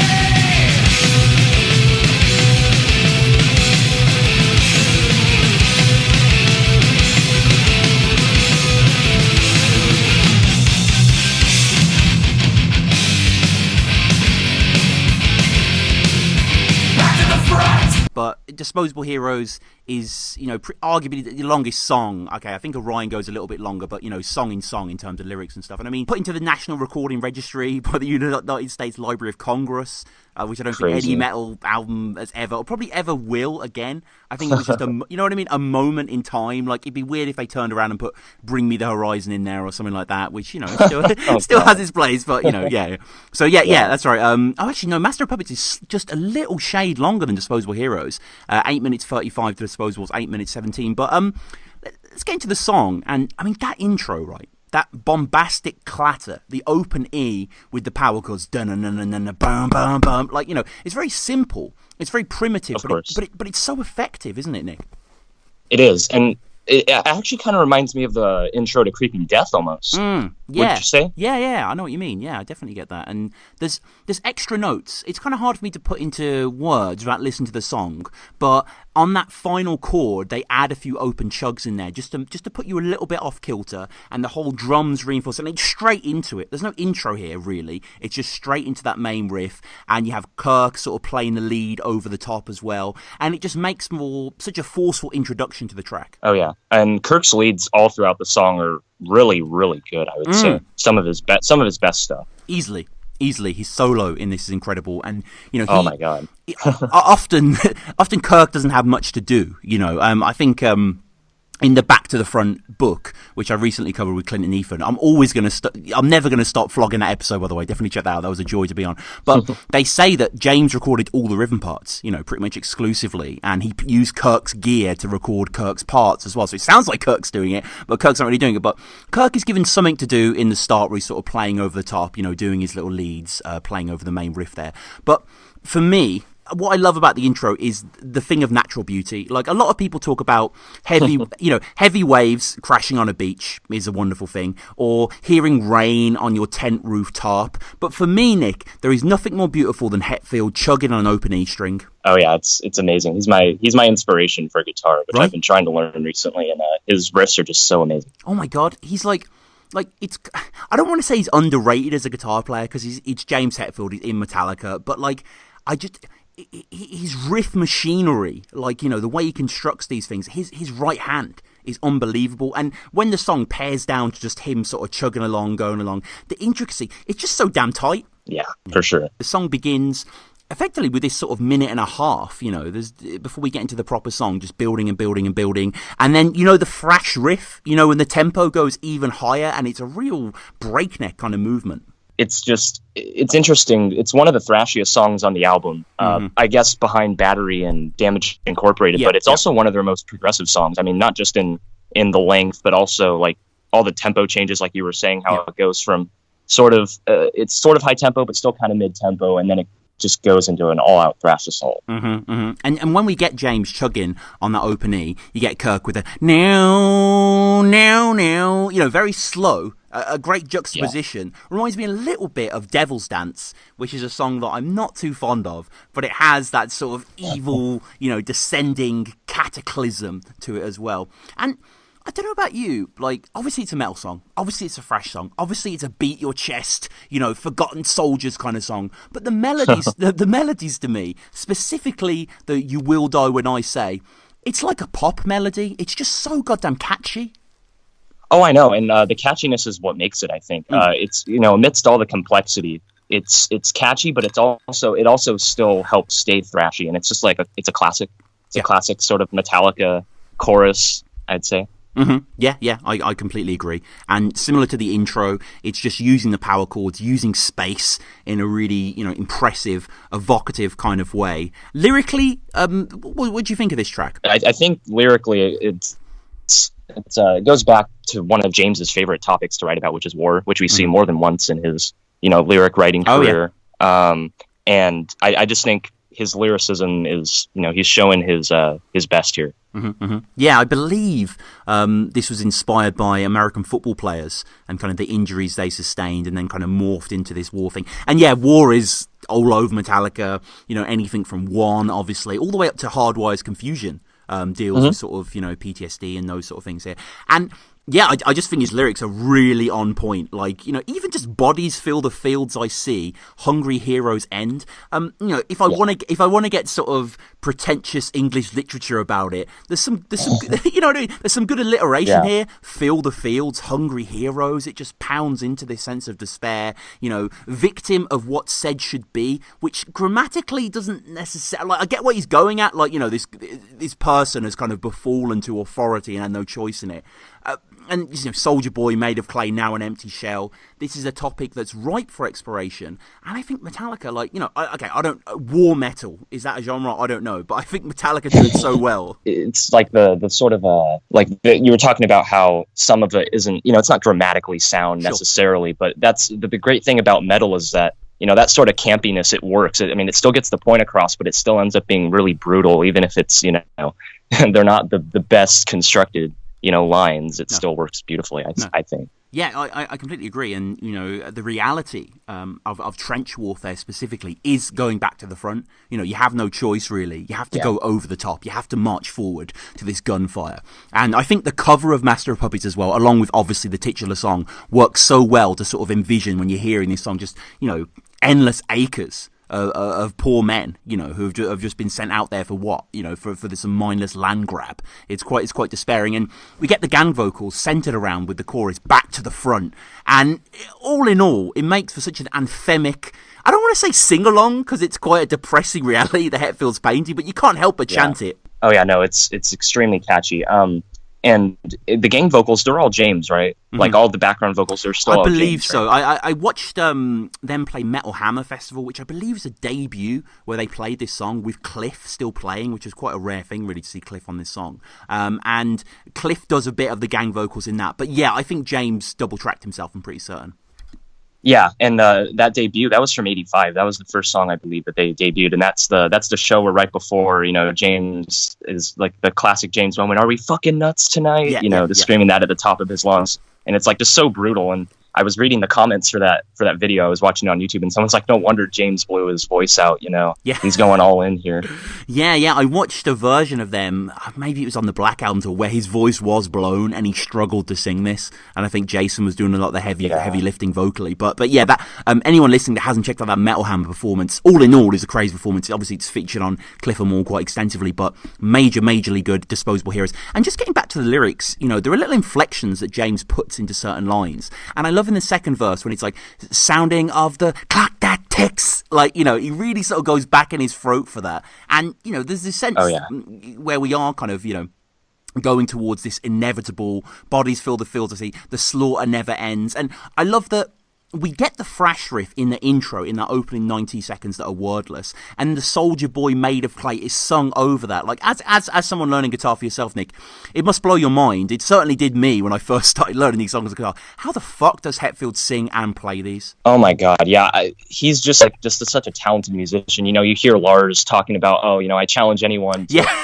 play the Sad But True riff and sing at the same time, because that thing is, like, it doesn't seem to follow the beat, but it does perfectly. But his vocals are on a totally different beat, and they just work perfectly, and I have no idea how he does it. And I love the fact that in each chorus they say the word "you" 5 times. You will do what I say when I say. You coward, you servant, you blind man. There is that appeal directly to the listener, to the soldier, to the Tommy, the Wipers times. And then James goes inward. Why am I dying? The perspective shift is subtle but brilliant, and the lyrics aren't, as we say, necessarily too deep here. Have no fear, hell. I was born for dying. I don't know whether I hate that or love that. I think I love it, but it's very 80s. Yeah, I think it works really well. I actually really like that. It works as a good sort of. I mean, it's kind of like there's still the verse after that line, I think, but it sort of goes into the false ending. So if it ended right there, I think that would be a perfect last line, because he's talking about how he was brought to war and he was sort of forced into war, but I was born for dying. It says if his fate was inevitable, that he was going to enter war, then his whole fate was, I just came to sacrifice myself, essentially. Yeah, and I think the final verse is beautiful, really. I think it's wonderfully written. Life planned out before my birth, nothing could I say. Had no chance to see myself, moulded day by day. Looking back, I realise nothing have I done. Left to die with only friend. Alone, I clench my gun. It's incredibly poignant, and timeless to a certain extent. Like, obviously, it's applying perhaps to more world warfare rather than modern warfare, but still, enlistment sort of warfare. But still, it has that aspect of just pure tragedy to it that makes the song all the more affecting. And it's just a fucking thrasher throughout. It's 8 minutes that grips you by the scruff of the neck. And one of the highlights for me, Nick, is probably Kirk's solo. I think he does terrific work. Yeah, and I know you're usually critical of Kirk, but this is a moment where you gotta give him all the praise. Like, this is a really long Kirk solo, but it's really good, and I don't feel like it overstays its welcome. No, and it has those melodic moments, where it sort of builds up, and just certain bends that he does are so playful and interesting, really hinging on certain areas, and he was so fleet-fingered at this point, he was so full of inspiration as well. I think probably I remember I did an episode a while ago, top 10 guitar solos to Metallica, and I didn't even mention Damage Inc. That is maybe in my top 3 Metallica guitar solos right now. I was listening to the whole album this morning, this song included, and Damage Inc. just blows me away. But yeah, back onto Disposable Heroes. The solo to that is also very, very good. And it's what you want from Kirk, isn't it? It's him sort of showing off his inner guitar hero, but still with a real sense of melody, still really serving the song, and just creating something quite timeless. Yeah, and these solos are really just where Kirk shines. And I feel like the problem maybe with Kirk nowadays with his not so good solos are that maybe he's trying to emulate certain aspects of this without sort of the inspiration. I don't know. I'm not exactly sure what it is. I know he has the talent and the ability still to craft solos like this, but this is the pinnacle of Kirk. Yeah. I think It depends. I know what you're saying. Probably the pinnacle of Kirk in terms of just pure technique and ability, and I think Justice as well is maybe even more so. I'm thinking specifically of like, say, Shorty Straw solos and Blackened solos that are just like mind-blowingly good. Arguably Black Album in terms of like, you know, mainstream guitar solos that kind of everyone enjoys. I think he sort of peaked there as well. And, you know, Hardwired and Death Magnetic, there's some good moments on there, but obviously he's not a patch on this sort of stuff. But yeah, all in all, you know, I love this song. I think everyone who knows this song loves this song. It is definitely one of their best songs, and it's just a real... You know, it's epic in every sense of the word. Like, whereas Master of Puppets is epic, but it has a middle, you know, small section, really, where the song kind of contracts, takes recollections of itself, has harmonies, has James doing a little solo here and there. Disposable Heroes really doesn't let up for its entire runtime, does it? No, not at all. Not at all. This is a thrasher for sure. Yeah. Surprisingly, not played as much as I thought they play. It's been played 151 times, which may sound like a lot, but Metallica have played a hell of a lot of gigs since Master of Puppets have been released. It was first played, as I mentioned before, in Germany at the Metal Hammer Festival. That was September 14th, 1985. It was last played in 2015, so they haven't actually played it on the Hardwired tour, which is interesting. That was September 14th again, so yeah, weird bit of symmetry there. In Canada, which maybe was on Quebec Magnetic, Quebec City. Maybe that was later. I'm not quite sure. I think probably a little bit later. But any closing thoughts on Disposable Heroes, Nick? I mean, other than that, it's just a great song. I'm really into both the progressive and thrash side of metal, and so I think this song and, you know, Master of Puppets and Orion really fulfill that. Before we did the episode, I was underrating Disposable Heroes. I knew it was a good song. You know, it makes the record great, but I was more focusing on the bigger ones as far as, you know, what my favorites were. But now that I've dug into the song more, and, you know, after we've had this discussion, I think that Disposable is probably in my top three or four on the album. And I love the song that has sort of a false ending as well, which is kind of like almost like a live thing that bands do, but that Metallica put this in the record, obviously knowing that they're going to go on tour. They clearly couldn't wait to play this song. I believe they were still recording the album when they played the Metal Hammer Festival, judging from where the Back to the Front book happens. I'm pretty certain that was. So, you know, they clearly couldn't wait to show people this song, and rightly so. And it doesn't necessarily have a different section like Master of Puppets, as we just say. It just has, you know, riff, chorus, solo, etc. It has kind of a little breakdown with the Why Am I Dying, which isn't too much of a new riff. It's just kind of them playing on the power chords that have gone before. But it just plays so well. And I think Cliff sounds great, and I think the bass and the drums sound fantastic on this as well. One of the things I wanted to point out was that during that breakdown, we hear Ride Cymbal from Lars. Yeah. It's a rare thing. It's to be savoured, definitely. It's like a Mewtwo or something. You know, you just have to sort of. Oh yeah, exactly. Someone referred to this song in one of the. Because what I tend to do. I listen to the song many times, make loads of notes. I normally watch someone play it on guitar on YouTube because I just like to see it played well, and just because obviously when you watch the band live, it's not close up with the fretboard, so you can't see exactly what they're playing. But there's normally a few guys that I watch, and the top comment on this Disposable Heroes thing was disposable E string, which I think is so true because, you know, the song is so chuggy and it's just so Hetfield all over, and the song's actually credited to Hetfield, Ulrich, and Hammett. And I wonder what parts Kirk played. I'm looking at the Master of Puppets deluxe box set on Spotify, and I don't know if you listen to it, Nick, but it's really, really good because they have from the riff tapes. So basically, they have what they played in 1985 on their little 8-track, and you can listen back and hear the melodies and stuff. And there is some stuff from Kirk's riff tape on Disposable Heroes. Maybe it's his solo. I'm not sure. I'll have to check that out. But it is a bloody wonderful. Yeah. I was watching you know, Lars's Beats One show, It's Electric show. I've never actually watched it. I'm aware of it. I don't have Apple Music. I need to watch it. Were they discussing this? Yeah. There was they did an episode just on the recording of Master of Puppets. They got all the guys in there. They got Fleming in there. And they were talking about Disposable Heroes. This was just from a preview. I didn't watch the whole episode. Although they're just for your information, they're streaming some of the episodes free. They're starting the Master of Puppets episodes, the recording episodes. They're re-airing them. I think not today, not tomorrow, but the next day, the 30th and the 31st, they're doing that. But Kirk was talking about the Disposable riff, the sort of the chuggier riff, and he was playing it. And I think that showed me that maybe that's the riff he wrote. I mean, the sort of the faster chuggier riff, maybe that was Kirk's.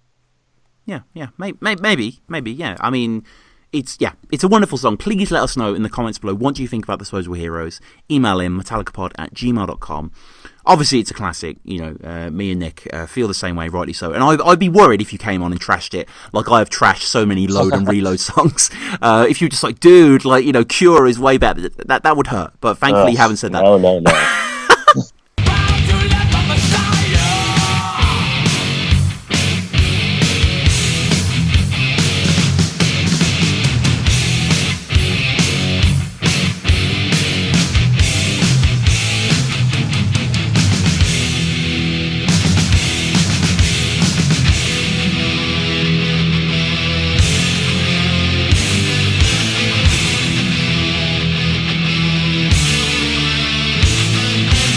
So, Leper Messiah, I mean, if I recall, Aidan, I think I wanted us to do a song after the Cunning Stunts episode. Definitely go back and listen to that. And I think you recommended, or you wanted to get into Leper Messiah. Why was that? Well, it's kind of like almost like the escape of Master of Puppets. Mm-hmm. Only, it's not hated like Escape widely is. It's just kind of not talked about. Not enough people talk about Leper Messiah. You're right. Also, in Cunning Stunts, don't they do a little jam and they play a section of Leper Messiah? And I remember we talked about it. And I just thought it would be a good idea to do this one because it's a good song. Yeah, you're completely right. It is kind of the runt of the master litter, if you will. I mean, arguably you could put Thing That Should Not Be in there as well, but kind of because it's the third track, even though this is an 8-track album, a very short album, Leper Messiah is definitely the least known song off that record. And, I mean, it's a fantastic song. I love this song for so many reasons. I mean, we'll get later into the lyrical content, dealing with TV preachers, evangelists. I mean, it's a blistering take on corruption in religion. The preacher, the Leper Messiah, uses the tactics of a carnival barker to draw in the crowds and, use their money to feed his habits, etc. But for me, Leper Messiah was groundbreaking on the guitar. It really opened my eyes, opened my ears, because it did two things in particular I'd never really heard done before on the fretboard. So when the song begins, we have the beginning, which I love. I mean, what do you make of Lars counting us in slightly off kilter? Yeah, the thing that always catches my attention is that as a drummer, and I've been a metal drummer my whole life, 1, 2, and then 1, 2, 3, 4, 5. What? It's so Lars, you know what I mean? It is. But it's so good now. And so whenever, I play Leper Messiah or whatever with my band or whatever, we count it in like that because it's how Leper Messiah needs to be done. And they do it live still to this day. Yeah. And it clatters in, that kind of riff upon riff, the leveling kind of reminds me a bit of Justice, a bit of Death Magnetic. It's quite mathy for Master of Puppets, which is quite a straight ahead, fresh, thing. So, and then we're going forward, and then it gives forth to that insatiable groove of that riff, the na and that was the first groundbreaking thing I encountered. So it's the na. So it's that note there, the C note, I believe it is on the third fret. It's C. Yeah, so James is making the F sharp chord on the E, and then he's using his middle finger to play the note on the A. I appreciate a lot of people listening maybe don't play guitar or whatever, but that's rare. You don't really see that, and it gives it such a dissonant, evil energy. Yeah, I was gonna say that hand shape is like the Black Sabbath dissonant, Yeah, it's it's proper carved over the top. It's proper gnarled, and I absolutely love it. And it feels very Pantera-esque to me, the main riff. Yeah, definitely has the groove to it. Yeah. I mean, it's just it's irresistible. It has such rhythm. It has such pace, and I love how the song feels alive. The song breathes. So the song pulls out, and we just get the chugs, the dung dung dung dung. Yes. Cliff underneath still. The best. That bass line, it's so subtle. Cliff, obviously, having so much in his capability, could do so much, and yet the one thing that I always think of when I think of how great Cliff Burton was is just playing, what is it, F sharp and G, dun dun dun dun, in between each chug. That's genius. Yeah, it really, really is, and just there's so many movements in this first minute or so. And the second thing that I'd never really encountered on guitar that I thought was brilliant is the, I guess you'd call it the main riff, the just the way that James is playing the, the second frets on the A and the D string and just sliding them down, which is almost like. It's almost like a mistake. Like, you never see things fingered that way on the fretboard either. And they're just playing with so many ideas. And, yeah, I mean, Leper Messiah is just absolutely fantastic. It just has such chasms there. It has such movement. And James on top of the song, James singing, James enunciating. He just sounds so commanding as a frontman. He sounds very confident in what he's saying. And he's, like, mocking you. You know what I mean? Yeah. Like, he's so precise in what he needs to say. And I feel like he's been building it up, and he's like, this is his moment to say it now. I mean, Spineless from the Start is a brilliant opening lyric sucked into the part. You play the lead clown as well. And then when we get into the pre-chorus as well, playing with the gang vocals, the please, knees, and I don't know, it's just very enrapturing, the song, really. You feel very tangled up in it. And it's quite a quick song. I mean, it's 5 minutes 40, so it's the second shortest song on the album. It's 8 seconds longer than Damage Inc., although arguably Damage Inc.'s length is extended slightly by the intro, about a minute or so. It's quite a compact sort of song. But yeah, I just really, really adore this whole number. It's dealt with such force as well. Him saying, bow to Leper Messiah. Like, it's such a... Yeah, it's angry. It's really angry. And Leper Messiah, I was just doing a bit of research for this episode. Yeah, David Bowie. Didn't realise it was from a Ziggy Stardust. Yeah, Ziggy Stardust. He says Leper Messiah in it. Yeah. Pretty interesting. Very interesting. And, I mean... Another thing. Yeah. To point out also is you mentioned him sort of comparing the whole situation of religion to the circus. The circus comes down. You play the lead clown. Yeah. That's also seen again in Bad Seed on Reload. That's right. Which you've covered before. Yes. He compares it to like a carnival, Yeah, he does. And I mean, James in that song adopts a sort of ringleader, P.T. Barnum kind of exposure. Yeah, that was a good early episode, actually, with Dave. I think, controversially, Bad Seed might be my favourite song off Reload. It's definitely Bad Seed or Fuel, but I don't really... Somewhere out there, Clint Wells is tearing his long hair out right now, but, it's, Reload isn't for me. We've established this. One of the things, again, doing a little bit of research into this song, I always consult Mr. Mick Wall with his invaluable tomes, and apparently Mustaine has kicked up a bit of fuss about this song. Yes. Apparently he claimed that he wrote Leper Messiah. Yeah. I've heard a rumor of theories. I've heard people say that he wrote the da da da da da, and the most common one I've heard is that he wrote the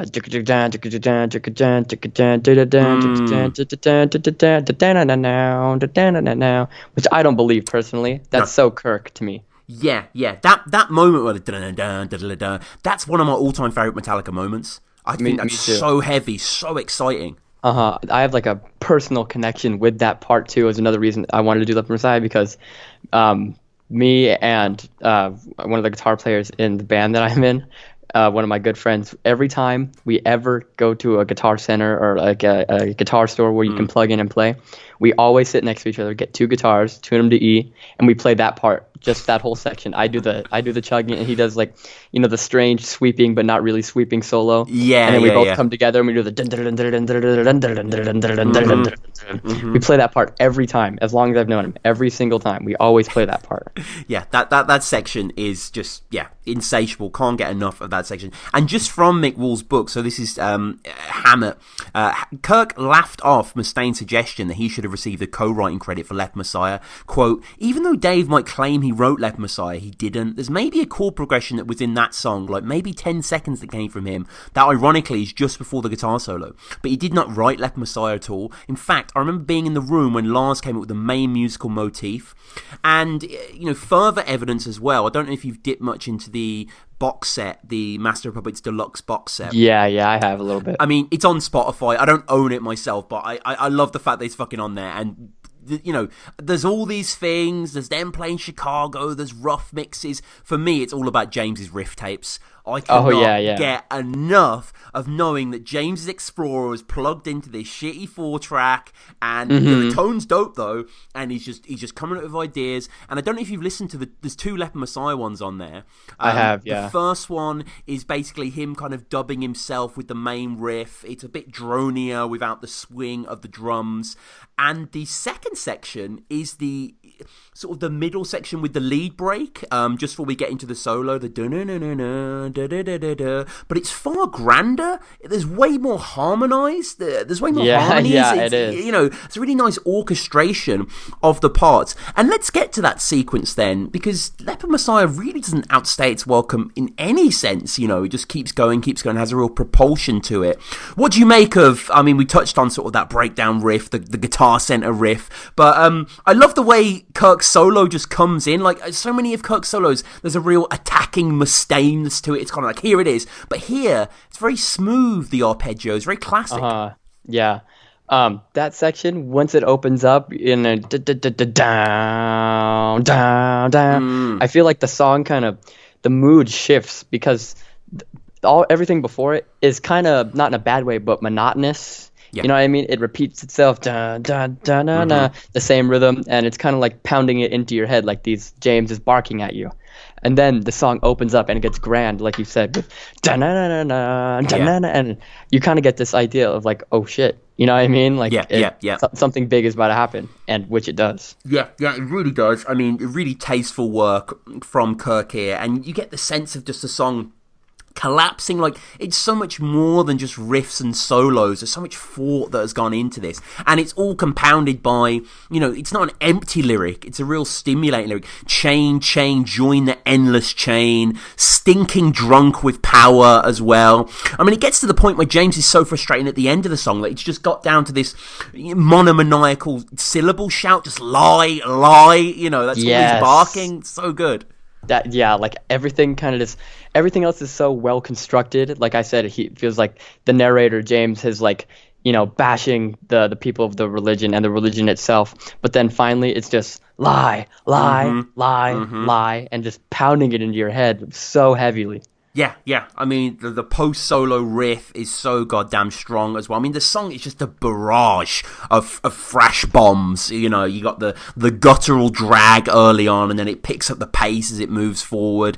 And, you know, I think everyone really loves Leper Messiah. I think, you know, everyone knows this fucking song. I remember, I mentioned this before because we did this with Luke, where Kerrang in 2006 20th anniversary did a I don't know if you've heard that cover CD. I have. Yeah. And Fight Star covered Leper Messiah. You know Fight Star? Are they big over there? No, not at all. No, so, I mean, we mentioned this on the show. So basically there was this big band in the early 2000s in the UK called Busted. I don't know if you've heard of those guys. Maybe they didn't transmit. So this giant boy band, I mean, literal, like, you know, the equivalent, like, sort of One Direction sort of thing. And at the height of their fame, their main guy, I think he's called Charlie Simpson. He left, joined a serious band called Fight Star. And, I was cognizant of this all at the time. And when I found out that Fight Star did Leper Messiah, I was like, what the fuck? But it's actually quite a good version. I think they do it quite just. The guitars sound a lot grittier, a lot more sort of post-nu metal. But it's not bad. I've listened to a few other covers from various other Metallica worship CDs, you know what I mean? Right, yes. I heard one from a band called Nocturna or something like that. Okay. It's just like, you know, pretty true cult black metal, you know? Pretty grimy, pretty buzzsaw tone, you know what I mean? Yeah. And it's interesting. And I've heard symphonic covers of Leper Messiah, which I think are really good, very grand. That word keeps coming to mind, is grand. It's very huge, very sinister sounding too, with the dun dun dun dun, like, yeah. You can really soak that. The song translates well. It does, and, you know, I just searched Leper Messiah, actually, on Spotify, and it looks like there's at least 10 bands that have covered this. Obscura Luminosa, a band called Insano, the Dogs Divine, the Scorched Earth Orchestra, who apparently have an album playing orchestral versions of Metallica. Oh, they played the whole Master of Puppets in an orchestral version. That's quite cool. So, yeah, that's a little fun thing to do if you want to while away a Saturday afternoon. Just search a Metallica song on Spotify and go through all the covers. But, yeah, I mean, this is Leper Messiah. Everyone fucking knows that Leper Messiah rules, and it's been played so good. 117 times live by the band, so quite often. Yeah, good number. Yeah, they first performed it in 1987, August 20th. That was in London, England, and they last performed it October 27th, 2018 in Buffalo, New York. So they last performed it less than a month ago. You know, it's still in the sets. People still want to hear this song. I mean, anything else to share on Leper Messiah? One thing too is to mention is during the dun dun dun dun dun, the drums kind of are breathed freely without it. Like the guitars keep the dun dun dun dun dun dun dun dun, but like Lars is dun dun dun dun dun dun dun dun dun. You know what I mean? He does all the dun dun dun dun dun dun dun. He does all these Lars-isms. You know what I mean? That are never same the second time he plays the song. Yeah. But the spaces on where those Lars-isms can fit, they need to be there. You know what I mean? Because the drums are catchy in themselves without the riff, and so together it's so memorable. Yeah, it's funny you talk about the Lars-isms. You might have seen this guy on YouTube, Josh Steffen. He does popular songs getting Larsed. I just discovered him recently. Very, very good sort of Larsination of big metal songs. And as always with the show, at Metallica Pod, we reach out, we see what people think of the songs. Thank you to everyone that got in touch. Master of Puns said, even as the weakest song on Master of Puppets, which personally I disagree with. I think the thing that should not be is nowhere near as good as Leper Messiah, but you know, that's your opinion, Master of Puns. He says that it kicks so much ass. Nick Makoviak, great friend of the show, says an underappreciated song, very poignant lyrics. Luke, who I mentioned before, we did the cover CD Kerrang one with, he says, one of my favourites on the album, definitely underrated. Marcus says the riff at 3 minutes 14 is my ringtone. Enough said. Ulrich's Hairline, which is a brilliant handle, says, always loved it. Has become one of my favourites of Master of Puppets, especially the witchery weakening, sees the sheep are gathering, set the trap, hypnotise part, absolutely kick ass. Frayed N says, I know it's about televangelists, but I'd like to think it's about politicians. Make a contribution and you'll get a better seat. And he also says, the transition to the galloping riff before the guitar solo never gets old. It's my favourite breakdown they've ever done. I also love the palm mute outro of the solo. Yeah, absolutely agree. I think this has some of the top Metallica moments in my eyes, Leper Messiah. I think it's, you know, again, one of the more slept on tunes. It's not going to be up there in most people's top 10, top 20, something like that. But I think altogether, it is an absolute triumph. And any closing thoughts on Leper? Any closing thoughts? Really, it's very funky, it's very heavy, and it's very thrashy at the same time.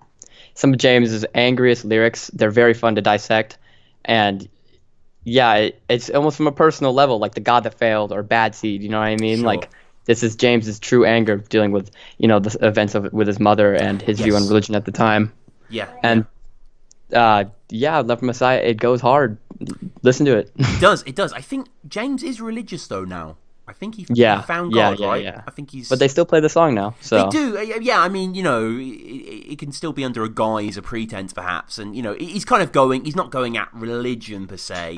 More kind of, you know, those who pay. Yeah, the corruption within religion. Exactly. So and America and religion at the time, you know what I mean, when they were writing this was, you know, the money.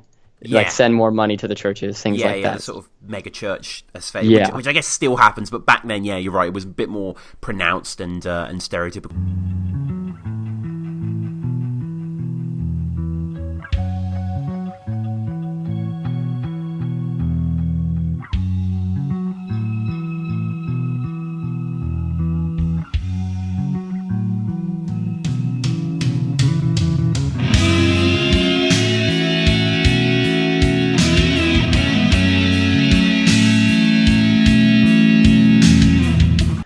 This song, Orion, is kind of totally Cliff, isn't it? Like, this is his song. You know, this was played at his funeral. Obviously, he wrote the majority of it. I mean, you can't listen to this and not just think of Cliff, right? Yeah, sure. This is his... even though in the songwriting credits, it's mentioned, like, James Hetfield, Lars Ulrich, and then Cliff Burton. Yeah. Basically, this is all Cliff's work. And James just added his guitar vision, and Lars, of course, played drums and helped to maybe polish this song to make the transitions more smooth. But yeah, all the riffs are Cliff's, even the harmonies, which he initially wanted to play on bass, but that would be too crazy, and the guy stole him there. So they did it on the guitar. Absolutely amazing work. Simple enough for beginner bass players, actually. But some licks are advanced, so you may spend several years to get it completely. But in general, it's a good track to test your bass skills. And in general, it's a good piece of music that represents what Metallica could do even without vocals. Absolutely. I mean, for me, this is the peak of their instrumental work. What do you think? Yeah, sometimes I think that Orion could be a little bit more complex, maybe. And sometimes I hear those riffs, lines of Cliff, and I think, man, he could write a bit more complicated run, like especially that dun, da, da, da, da, da, da, dun, da, da, da, da. Like his bass line is so basic there. The guitar riff is more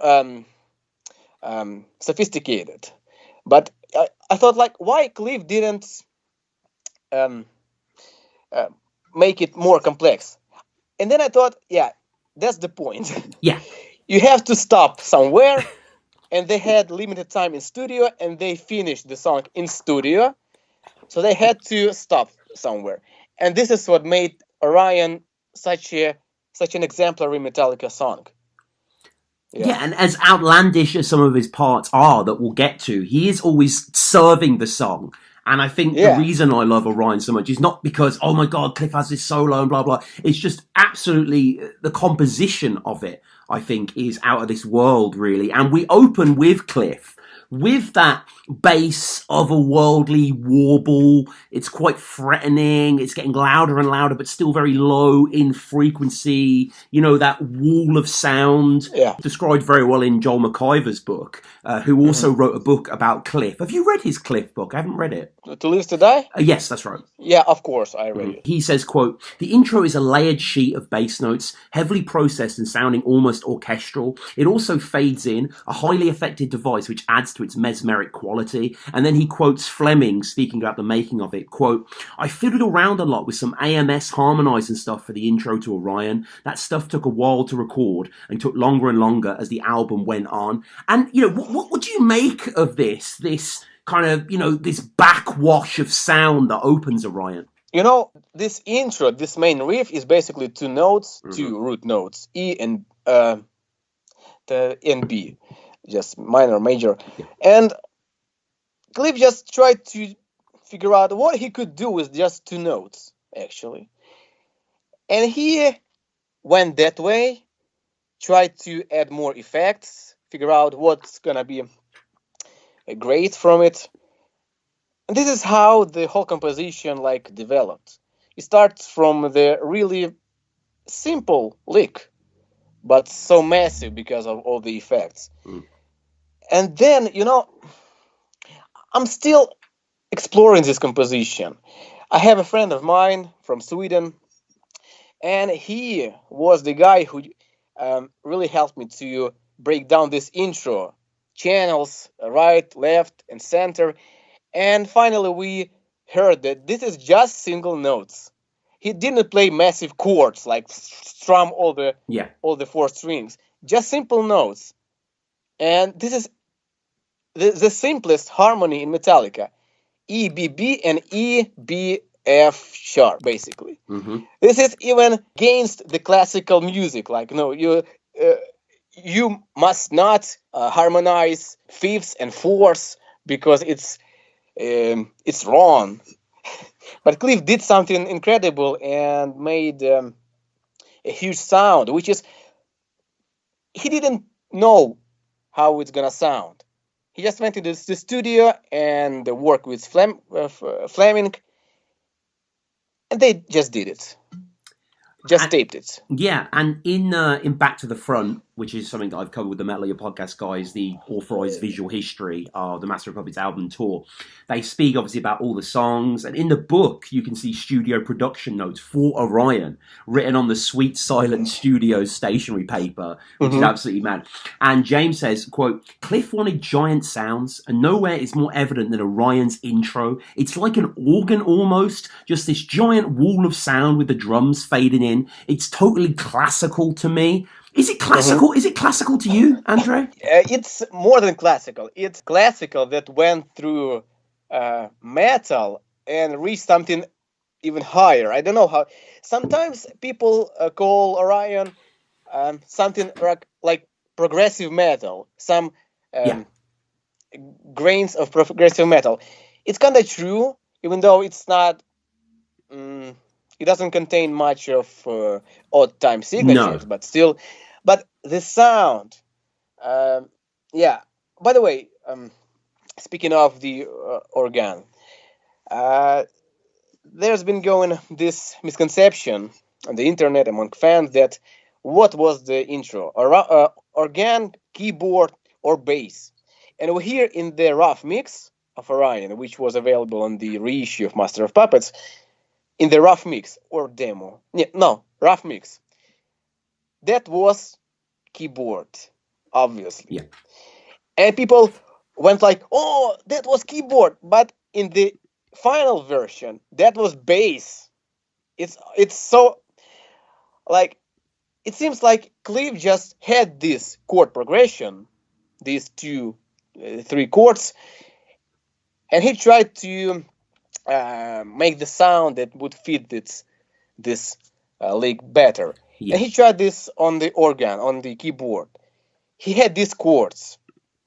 But in the process of finishing the song, we heard that the rest of the bass line was there, except... that was not the complete bass line, but the guitars were done. He just tried to figure out it on the run. And then they went for the massive bass sound. And the organ was just a demo to see how the chords work. Yeah. Yeah, it was the work in progress rough mix that you mentioned from November 1985. Yeah, which everyone can hear. And it's a spooky, almost Count Dracula organ that's used. And I'm glad it got replaced. And it just adds to the enigmatic nature of the song that it begins with these giant tones. And I love the switch as well. So, it's just the bass and drums here for the first, I'm pretty sure it's like almost the first minute, the first 57 seconds until the riff comes in. 54 seconds. 54 I remember seconds. this moment. Yeah, 54 then. But I love the swap that happens. So we open with very loud bass, and then, the drums can kind of be detected slightly marching in, pounding, gentle at first, somewhat obscured. And then we have the switch around, where the drums become the dominant instrument as the guitars begin to crash in. Yeah, I remember when I first heard this song, like 10 years ago. I listened to Metallica songs one by one, not full albums. I explored this song, then went to Load, one song from Load, so I kind of made it mixed. And remember, I downloaded, right? Oh yeah, we've been there. It was I did it. I was at my friend's, I think, house, and I downloaded it on my MP3 player, and I went home that evening. And I remember listening to the intro and thinking, well, this is gonna be something interesting. And then when the guitar enters, this 54 second, I felt the goosebumps. I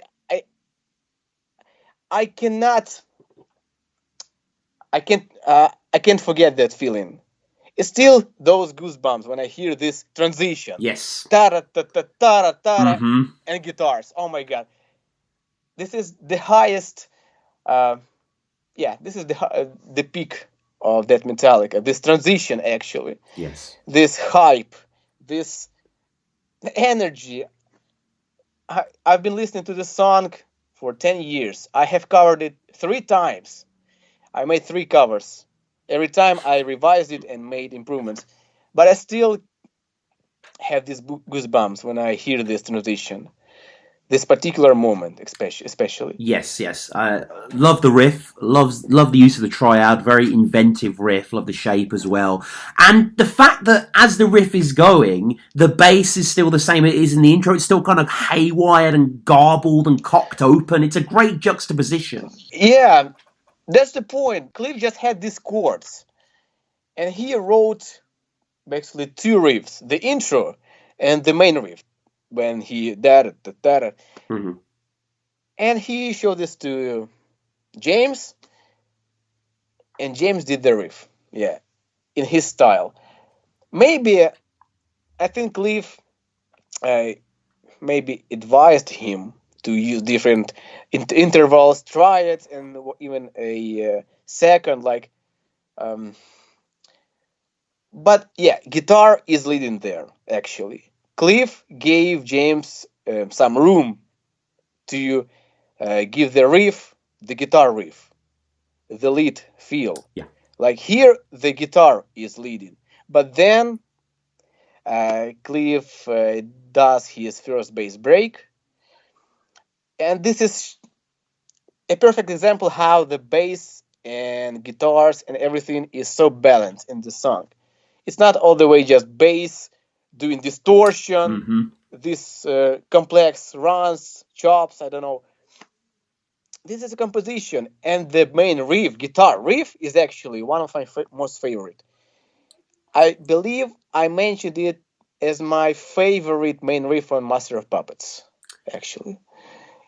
Guitar riff, not Yeah, I think bass is basic. that's a very fair choice. Yeah, and I mean when the guitar becomes the lead instrument in, I guess you can call it the chorus. You know, just with the very simple guitar shapes underneath it, and Cliff with the lead bass. I mean, the tone here again is quite different to the intro. It's very overdriven, isn't it? I guess it needs to be to a certain extent to have it heard as clear as it is. Yeah, me and a few guys who know the equipment side better, the sound, the tone, the gear, we discussed it, and actually he might have used different chains for the intro and the break, this bass bridge, I don't know.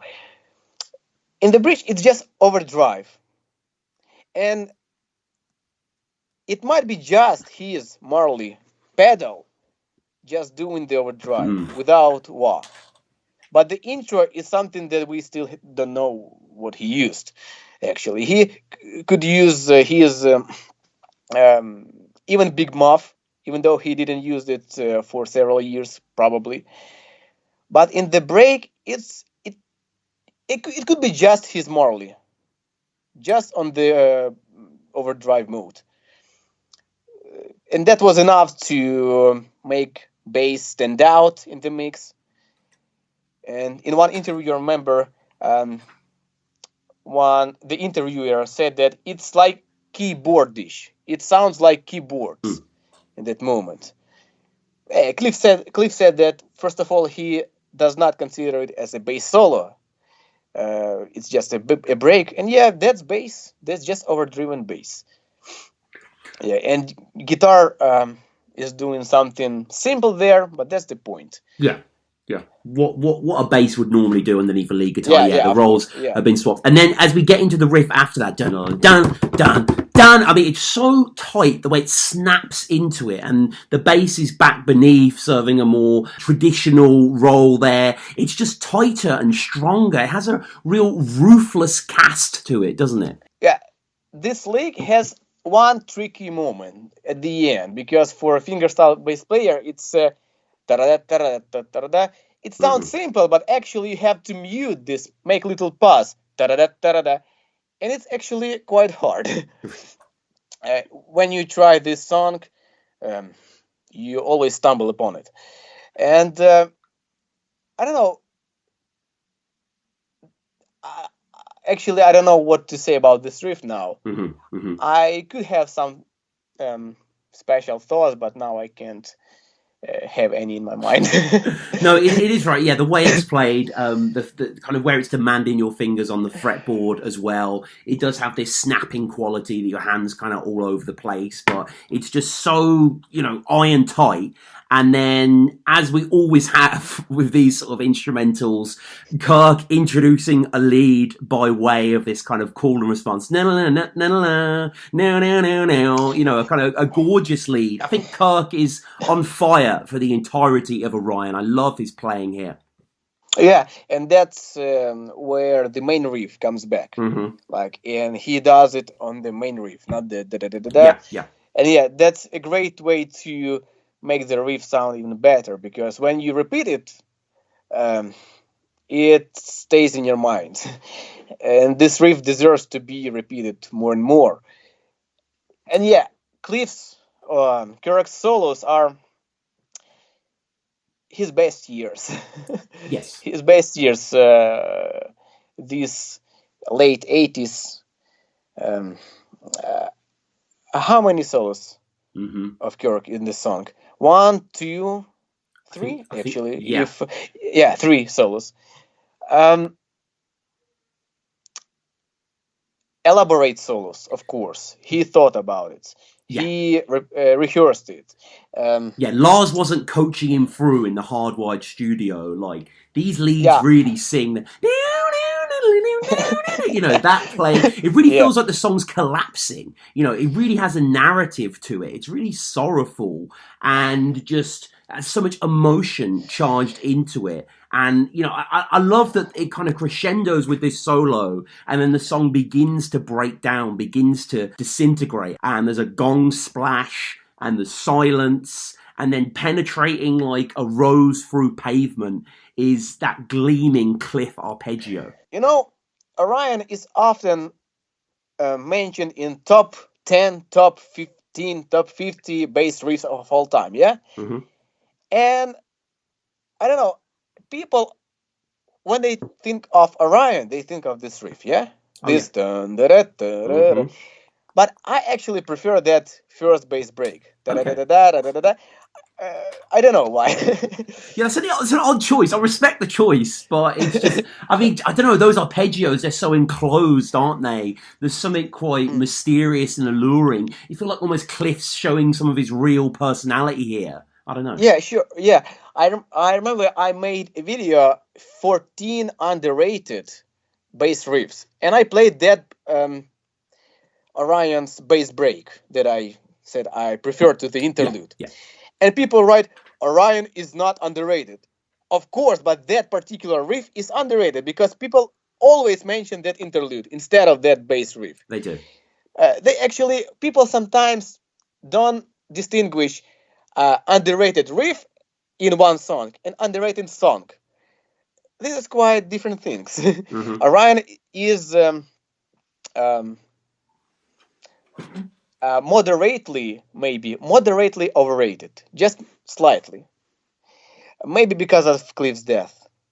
But I recently did a survey, asked my subscribers to write 3 songs from each album they like the most, their favorite songs. And Orion is second after Master of Puppets on the album.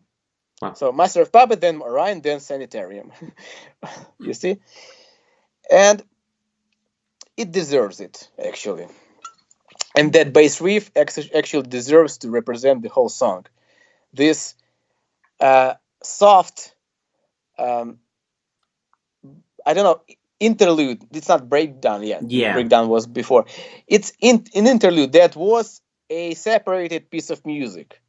So they just found a way to glue these 2 parts together, and that worked out great. One subscriber found it similar to oh my god, I forgot. My Friend in Misery. No. Yeah, of course. Yeah. I mean, it's got a lot of that DNA in it. Yeah. But I didn't see the similarity until the guy pointed at it, because it's like, wow, it's kind of similar, but I don't think that it's a homage or a ripoff But yeah, it's kind of similar. Yeah. But still, Cliff took it from the anesthesia, actually. There's Thrice. Right. But in Orion, it's not a triad. It's it's root, fifth, and octave. Mm-hmm. But that's not the point. Yeah, you can get slightly mired down in that, but I appreciate the expertise here. We find similarities with classical music, with riffs of other bands, but that's not the point. Yeah, I found this riff very original because he hadn't written this before for Metallica. We heard From the Beltos intro. We heard what else he wrote? These harmonies for Creeping Death, Fade to Black. He is screaming bass in Cthulhu. Mm-hmm. And now he does something just bass. Just softly played bass. And all the harmonies over it. And I don't know what came first, these harmonies or these arpeggios. He definitely had this chord progression first. Chord progression. And he wrote these harmonies, wanted to play them on bass. And when Kirk and James James recorded all the harmonies, took these harmonies to play on guitar, maybe Cliff just needed to come up with this arpeggio to have this basis for these guitar harmonies. Mm-hmm. So maybe this came after that. Maybe, I don't know. We have to ask James. one day. But as the song does peel back into this slow section with the arpeggios, it really is quite transcendent. The ambient harmonics carving out space in the song, and then we just get to spend a little bit of time with the bass riff before the James harmonies come in. And, these harmony lines are all time for me. There is such a swooning swagger that's still quite collected and patient. Like, I don't know if you've seen them playing this song live much on YouTube, but I watched quite a few editions and I forget where they are. But when they get to this part, and they played it about 10 years ago, they're both lost in thought, clearly reminiscing about Cliff as they play it. And you can see Kirk look over to James kind of lovingly because he knows what he's going through as he plays it. And it's even without them, obviously this is before anything happened with Cliff, it wasn't related to that at all, but it does take on this quite ceremonial aspect, doesn't it? There is a sense of remembrance in this instrumental section that is probably tacked on from what happened last time, but it still feels that way. Of course, Metallica have been through a lot, and that moment in their career, in their lives, was very emotional, and this song played on the funeral of Cliff. It's like stays this way forever. It will always be associated with Cliff, his death, his life, his everything. And of course, when they play this live, it provokes emotions in them, in the fans. And especially, I'm so excited when the crowd is singing this harmony, this riff, instrumental song, and they sing it. They do it. So, especially in Latin America. For the first time, I heard this main riff of Orion, sang by the crowd. And that was... Yeah, and the crowd also sings this harmony. So it creates a vibe of unity that they remember Cliff and they appreciate what he did. And this harmony is, of course, a part of Cliff's soul he left on this composition.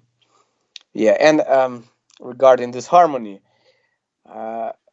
this is also a tricky piece of music because they have to have a good timing in these bands to bend these notes to the right pitch and not sound dissonant. So it's quite hard to have this timing between James and Kirk. So they have to be careful with this song, of course. I remember that live debut of the song in Rock am Ring, 2006, 2005 it got debuted actually. 6, yes. On their website, it's 5, San Francisco, California, November 13th. November 13th, but that was the live debut. They yes. played it. I mean, I'm just going off their website. I know you're the Metallica expert, but They played it several times, like partially, only interlude. But the complete thing was played in Germany 2006, and Kirk had technical problems with his guitar, and that was like, I don't know, a sign that this vibe is so dense. I don't know, because this is the first time they play this from the beginning to the end, and even gear fails because of this tension. I want to see live performance of the song. Of course, this is maybe my most wanted live song, because maybe I so relate to it. I made 3 covers on it. I have to see it live. Yeah, you deserve to see it live. And the way the harmonies progress as well. Like, one of my all-time favourite moments in Metallica's music is the James playing where it's na na na na na na na na na na na na na na na na na. Like that break there is just always takes my breath away. Just the passage these guitars have over top what Cliff's arpeggio playing is just their best stuff. Some of their best ever stuff. I like this part more than the band part because it has better phrasing. I don't know. Yes. Maybe it's more dynamical, and Cliff actually plays something similar, something more difficult, and it creates a little challenge for a bass player and for guitar player to not mess up in this part, because especially if they are going through this interlude without mistakes and they have to keep it clean, like we have to do this song and this part especially clear, because on Cliff's funeral the interlude or the whole song was played. Don't you remember? I'm not entirely sure. I just know it was played at the funeral. I've read it in a few books, and that's all they seem to say, so I don't know. So this part is like... I don't have to swear. Oh, you could... Go ahead. You don't... No, I wanna... I don't want to swear this time. Just to mess up is this... In this part is... I don't know, Cliff would think like, go ahead, fuck up. Right. I don't care. You played it live. We fuck up. This is how it goes live.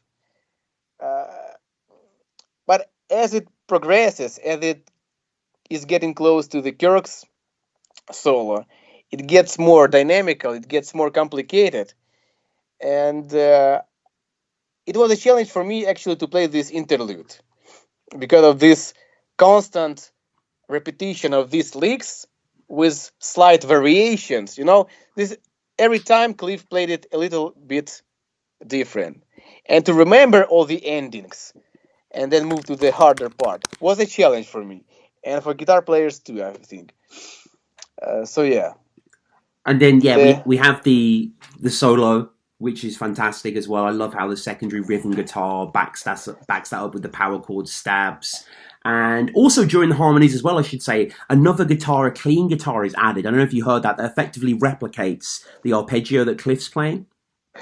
Yeah, that was a thing that I mentioned in my very first breakthrough video, 5 things you might not notice in Metallica songs.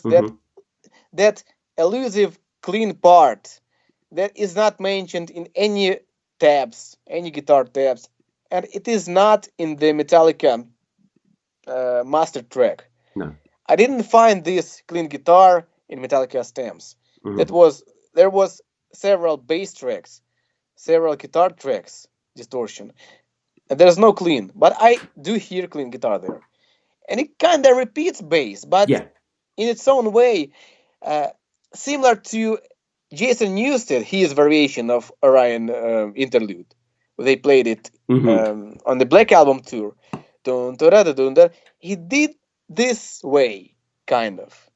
This, not actually tried. He played triad there, and we also, me and the guy from Sweden, he figured out how to play this part. He tried to isolate this clean guitar, and actually this is a little Easter egg maybe in Metallica song that they added later just to emphasize the bass and to add another I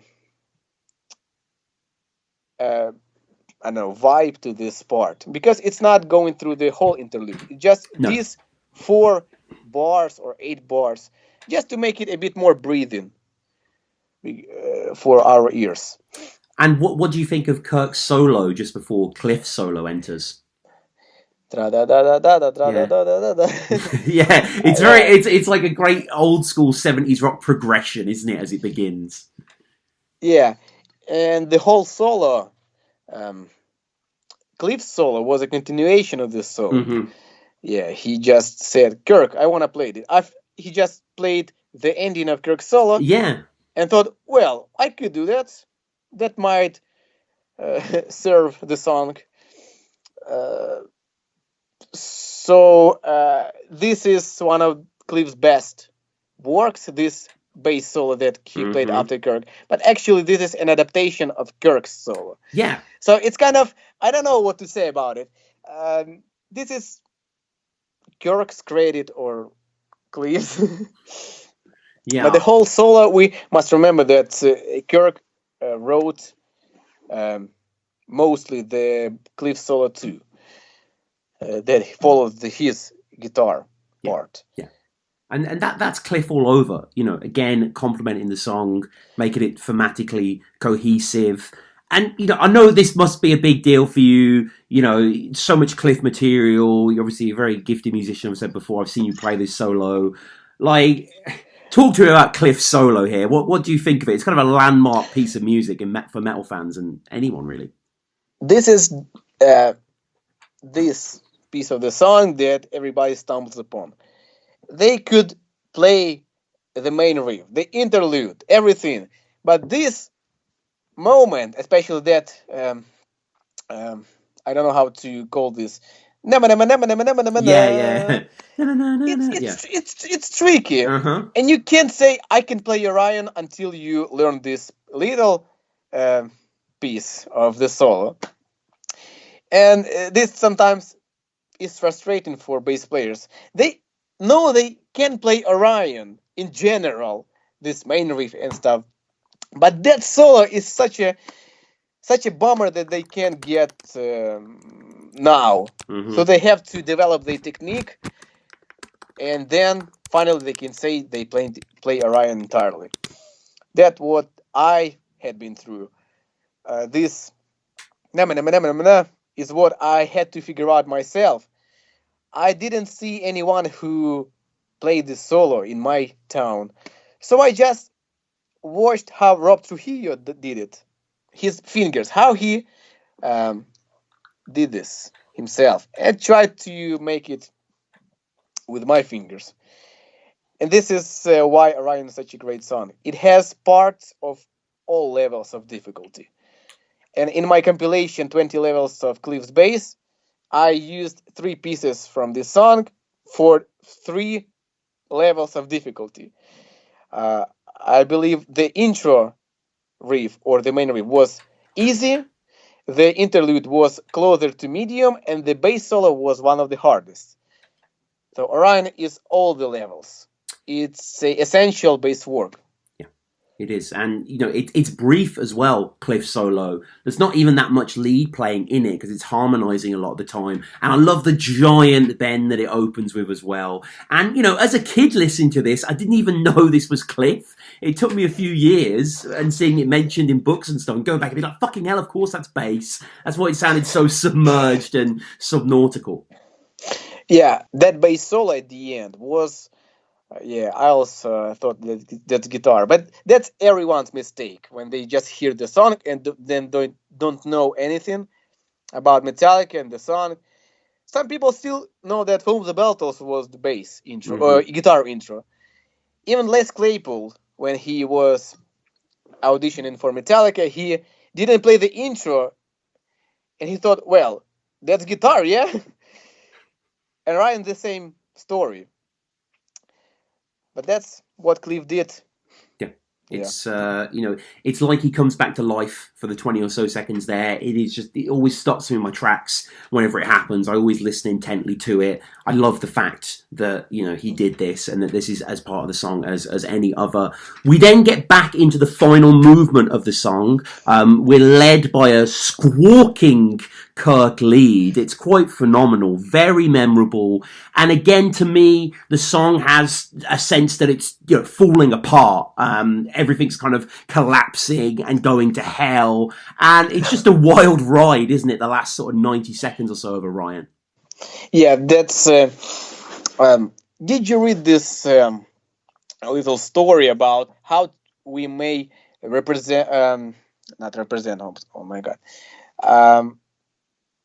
How to think of this song as a story, like a spaceship going through the Orion constellation, and the end part was like it's going away, like fading away. It's been on this planet in this constellation. The interlude was like they landed on the planet and they see the stars above them.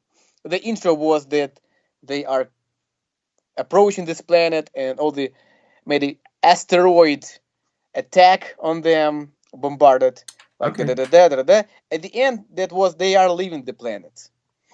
That in short, just how the guy wrote about it. And actually, I believe, not believe, but actually I think that the outro of Orion sounds better live than on studio version because it's a bit faster.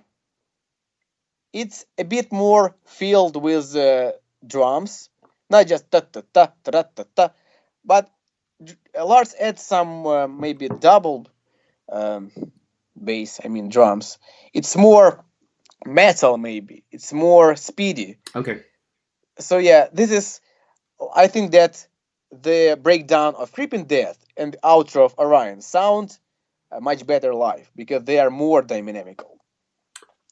I understand. Yeah, I feel that as well. And then we go back into the riff of Old, which live does have a bit more teeth on it.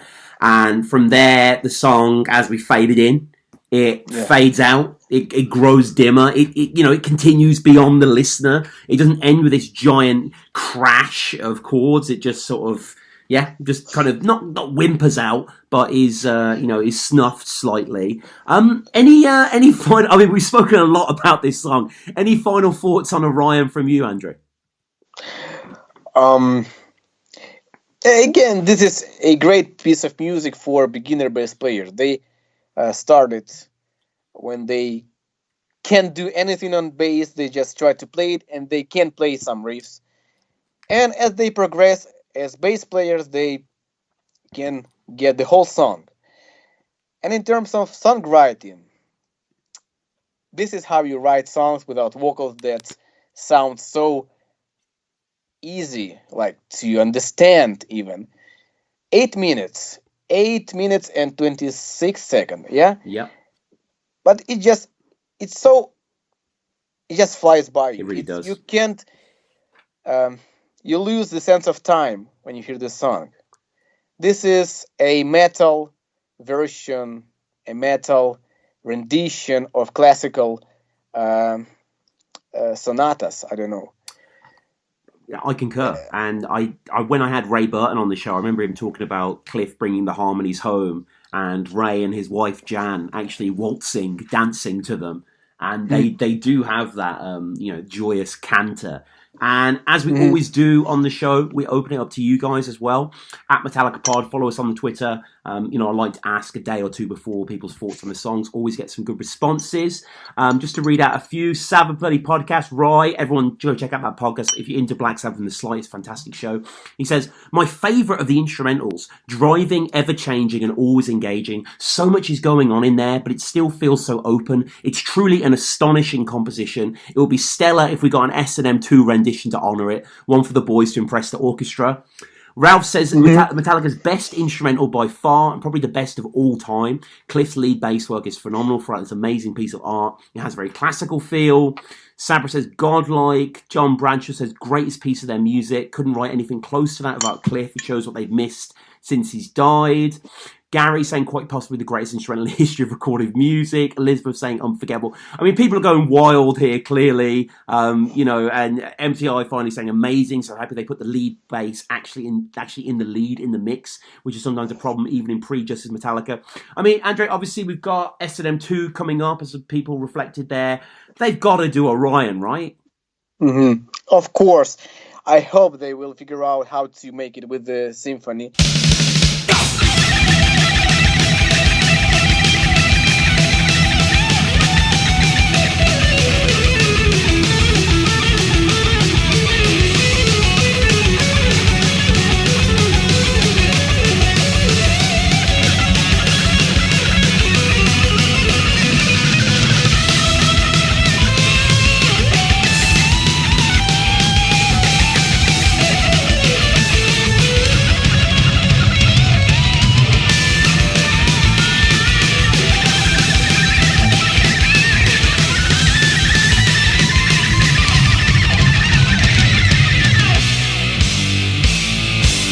This is a momentous, incredible track. Unbelievable in terms of quality, and I love the beginning. That like the kind of bassy, echoey kind of intro. That patented Cliff Burton magic, like. Oh yeah, definitely. That's what I was doing in my notes. Was like that cool intro, like that starts off so well. Yeah, it really does. It really does, and it's just. The slow sort of whale song swells of the whole thing, and just I don't know. It's such a deceptively ambient beginning to what is such a frantic tail end of the song. Yeah, it's like really similar to Battery in that kind of vein.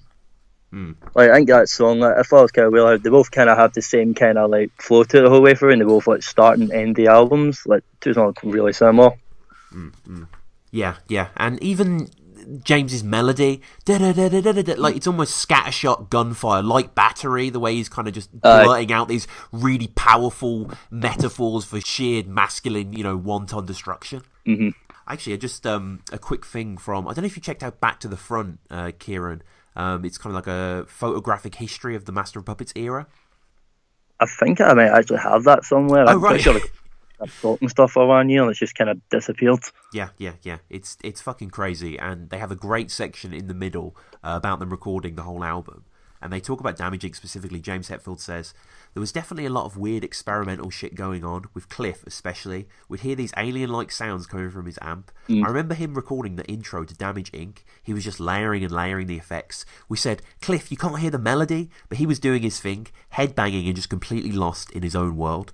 And it is that kind of miasma, isn't it? Just to let's just focus on this kind of, I think it's about 1:20 that kind of, is this like retreat away from like the onslaught that the majority of the albums has. But it does have this kind of ambient meditative quality, doesn't it? Yeah, like Metallica during those like years before, they started doing their kind of sound. Now they always did like throw in cool little things every now and then that you could catch. Like, there's also the whisper part, there's that kind of ambience to it. It's all like kind of unconventional for that genre at the time. Yeah, unbelievably so. And also, it's not only just he's making cool sounds, but, melodically, they're based on some real complex, interesting conceits. And Kirk actually says in the book as well, Cliff played me an early demo of the Damage Inc. intro on the Rider Lightning tour, that bit with the volume swells. I said, fucking hell, it's great. And he goes, yeah, man, it's based on a Bach piece called Come Sweet Death. Then he played me the actual Bach piece, and I said, that sounds nothing like what you just played me, and he said, great, that's good news. So, Cliff, he's always just drawing from this, like, infinitely mature, creative wellspring. About Cliff, he was like they always say all the time, Cliff was like ahead of them so much, like musically, like he knew everything there was to know at the time. Like he's showing them classical stuff, he's showing them things like Misfits and all that, which they just never knew about. And there's a great point, and to end my series of quotes on the genius of Cliff, from Mick Wall's Enter Night, and he's basically talking about that piece of original classical music. The piece Cliff's referring to is Come Sweet Death from the 69 sacred songs and arias that Johann Sebastian Bach contributed to Georg Christian Schmelli's, I hope I'm saying that right, musical songbook, which contained nearly 1,000 song texts for voice and accompaniment, but written down as a figured bass, musical notations indicating intervals, chords and non-chord tones in relation to a bass note, providing harmonic structure, a very Burton-like musical preoccupation. So, just a bit of extra context there that I find really interesting to share with you guys. But, moving forward then out of this kind of swampy, hazy, magical, I have to say that use word again for Cliff, this intro, going into the main guitars. I love the intro. I don't know about you. It feels like machinery is kind of revving up. It starts quick and then just gets quicker and quicker. It's like a very punchy kind of riff. Like it's got kind of a punk thing to it, I think, I'd say. Mm-hmm. Or at least compared to the rest of the stuff, like it's really fast. It's just rapid fire. And it's like I said, you can very clearly see a similarities to Battery in it. Yeah. It just that punishing open E, like that's such a staple of metal riffs everywhere. That chug, but the ferocity, it almost takes my breath away when the main riff kicks into this song. I'm like, fucking hell, this is an absolute, machine gun fire. It's very intense. I like how there's a bit of silence where Damage Inc. would be whispers. There's a kind of pause, and that's classic Metallica, the juxtaposition of the stop-start. Yeah, like they like to just throw in cool stuff and every now and then like that, like just unconventional kind of things from metal. Mm-hmm. Yeah, and a lot of this song as well, it's not... a lot of metal bands, Sabbath particularly, can get kind of stuck on it's a riff and we're just playing this riff throughout the song and that's fine, but Metallica always have little edges, like they know how to write stuff, like James in particular, like all the riffs just have a little movement here or there at the end, or a little variation, or, I like when James is singing over that riff, the one that goes from the A sharp to the G, which is just, I love that fucking riff, but sometimes he'll play single note phrases to end the verse rather than just the heavier down mutes, and it works so well. Like I really purely listening to the rhythm guitars of this song, some of the best Metallica work for me. Mm-hmm. I like it's very punky. It's really just the thrashiness of it is fucking awesome. Like that was Metallica during their absolute peak when they were just so angry and they had some amount of intensity in those albums, like from Kill 'Em All to, let's say, Black Album. They just so intense, so angry, and just proper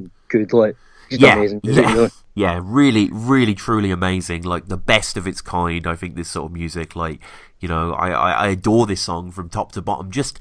I just love everything about it. I love that kind of slow brewing start into those really intelligent, the riff construction, the rhythms, and even what do you think about the whisper, him whispering Damage Incorporated? I think it's pretty cool. Like, it's obviously such an intense and angry song. You have like that wee split second break where it's just whispering something. Yeah. It's like, something that you wouldn't really think about doing, but they do it and it kind of keeps you like, oh, what's that, Yeah. It's a dynamic in of itself, definitely.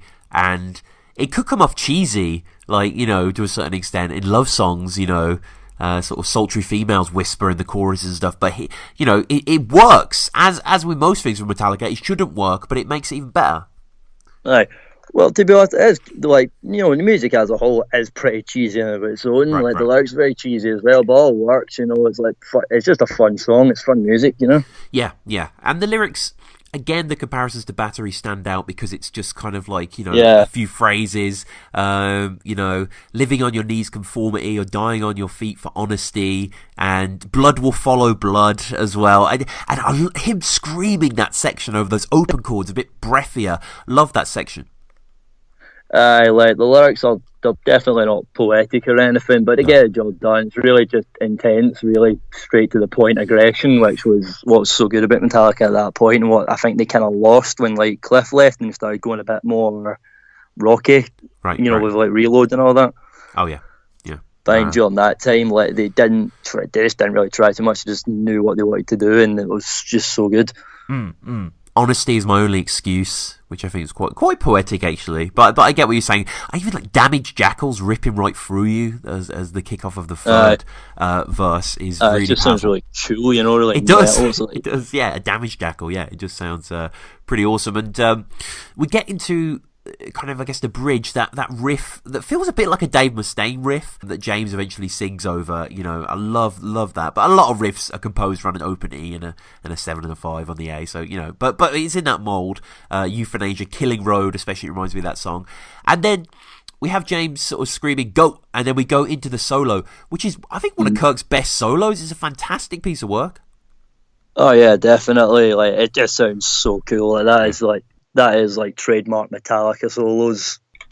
Like, they're just so fucking like fast, and but it got past that certain period where now their solos are like 4 or 5 minutes long, but this one's just straight to the point, short and sweet, and it does the song justice. You know what I mean? Yeah, it's a fucking killer solo. It's quite long in of itself when you think it's going to end, but it always comes back. It's playing with the damaging backing behind it that allows for the space, but it's just got some of my favourite stuff. It's got some really rhythmic, nice pieces in there. The wah sounds excellent as well. Like, I always critique Kirk for wah, but I think the wah just gives it so much space and so much energy as it's going into the tail end of the solo. Oh yeah, it's one of the few instances where it's actually worked, and it's been kind of forcing it for the past God knows how many years. Yeah.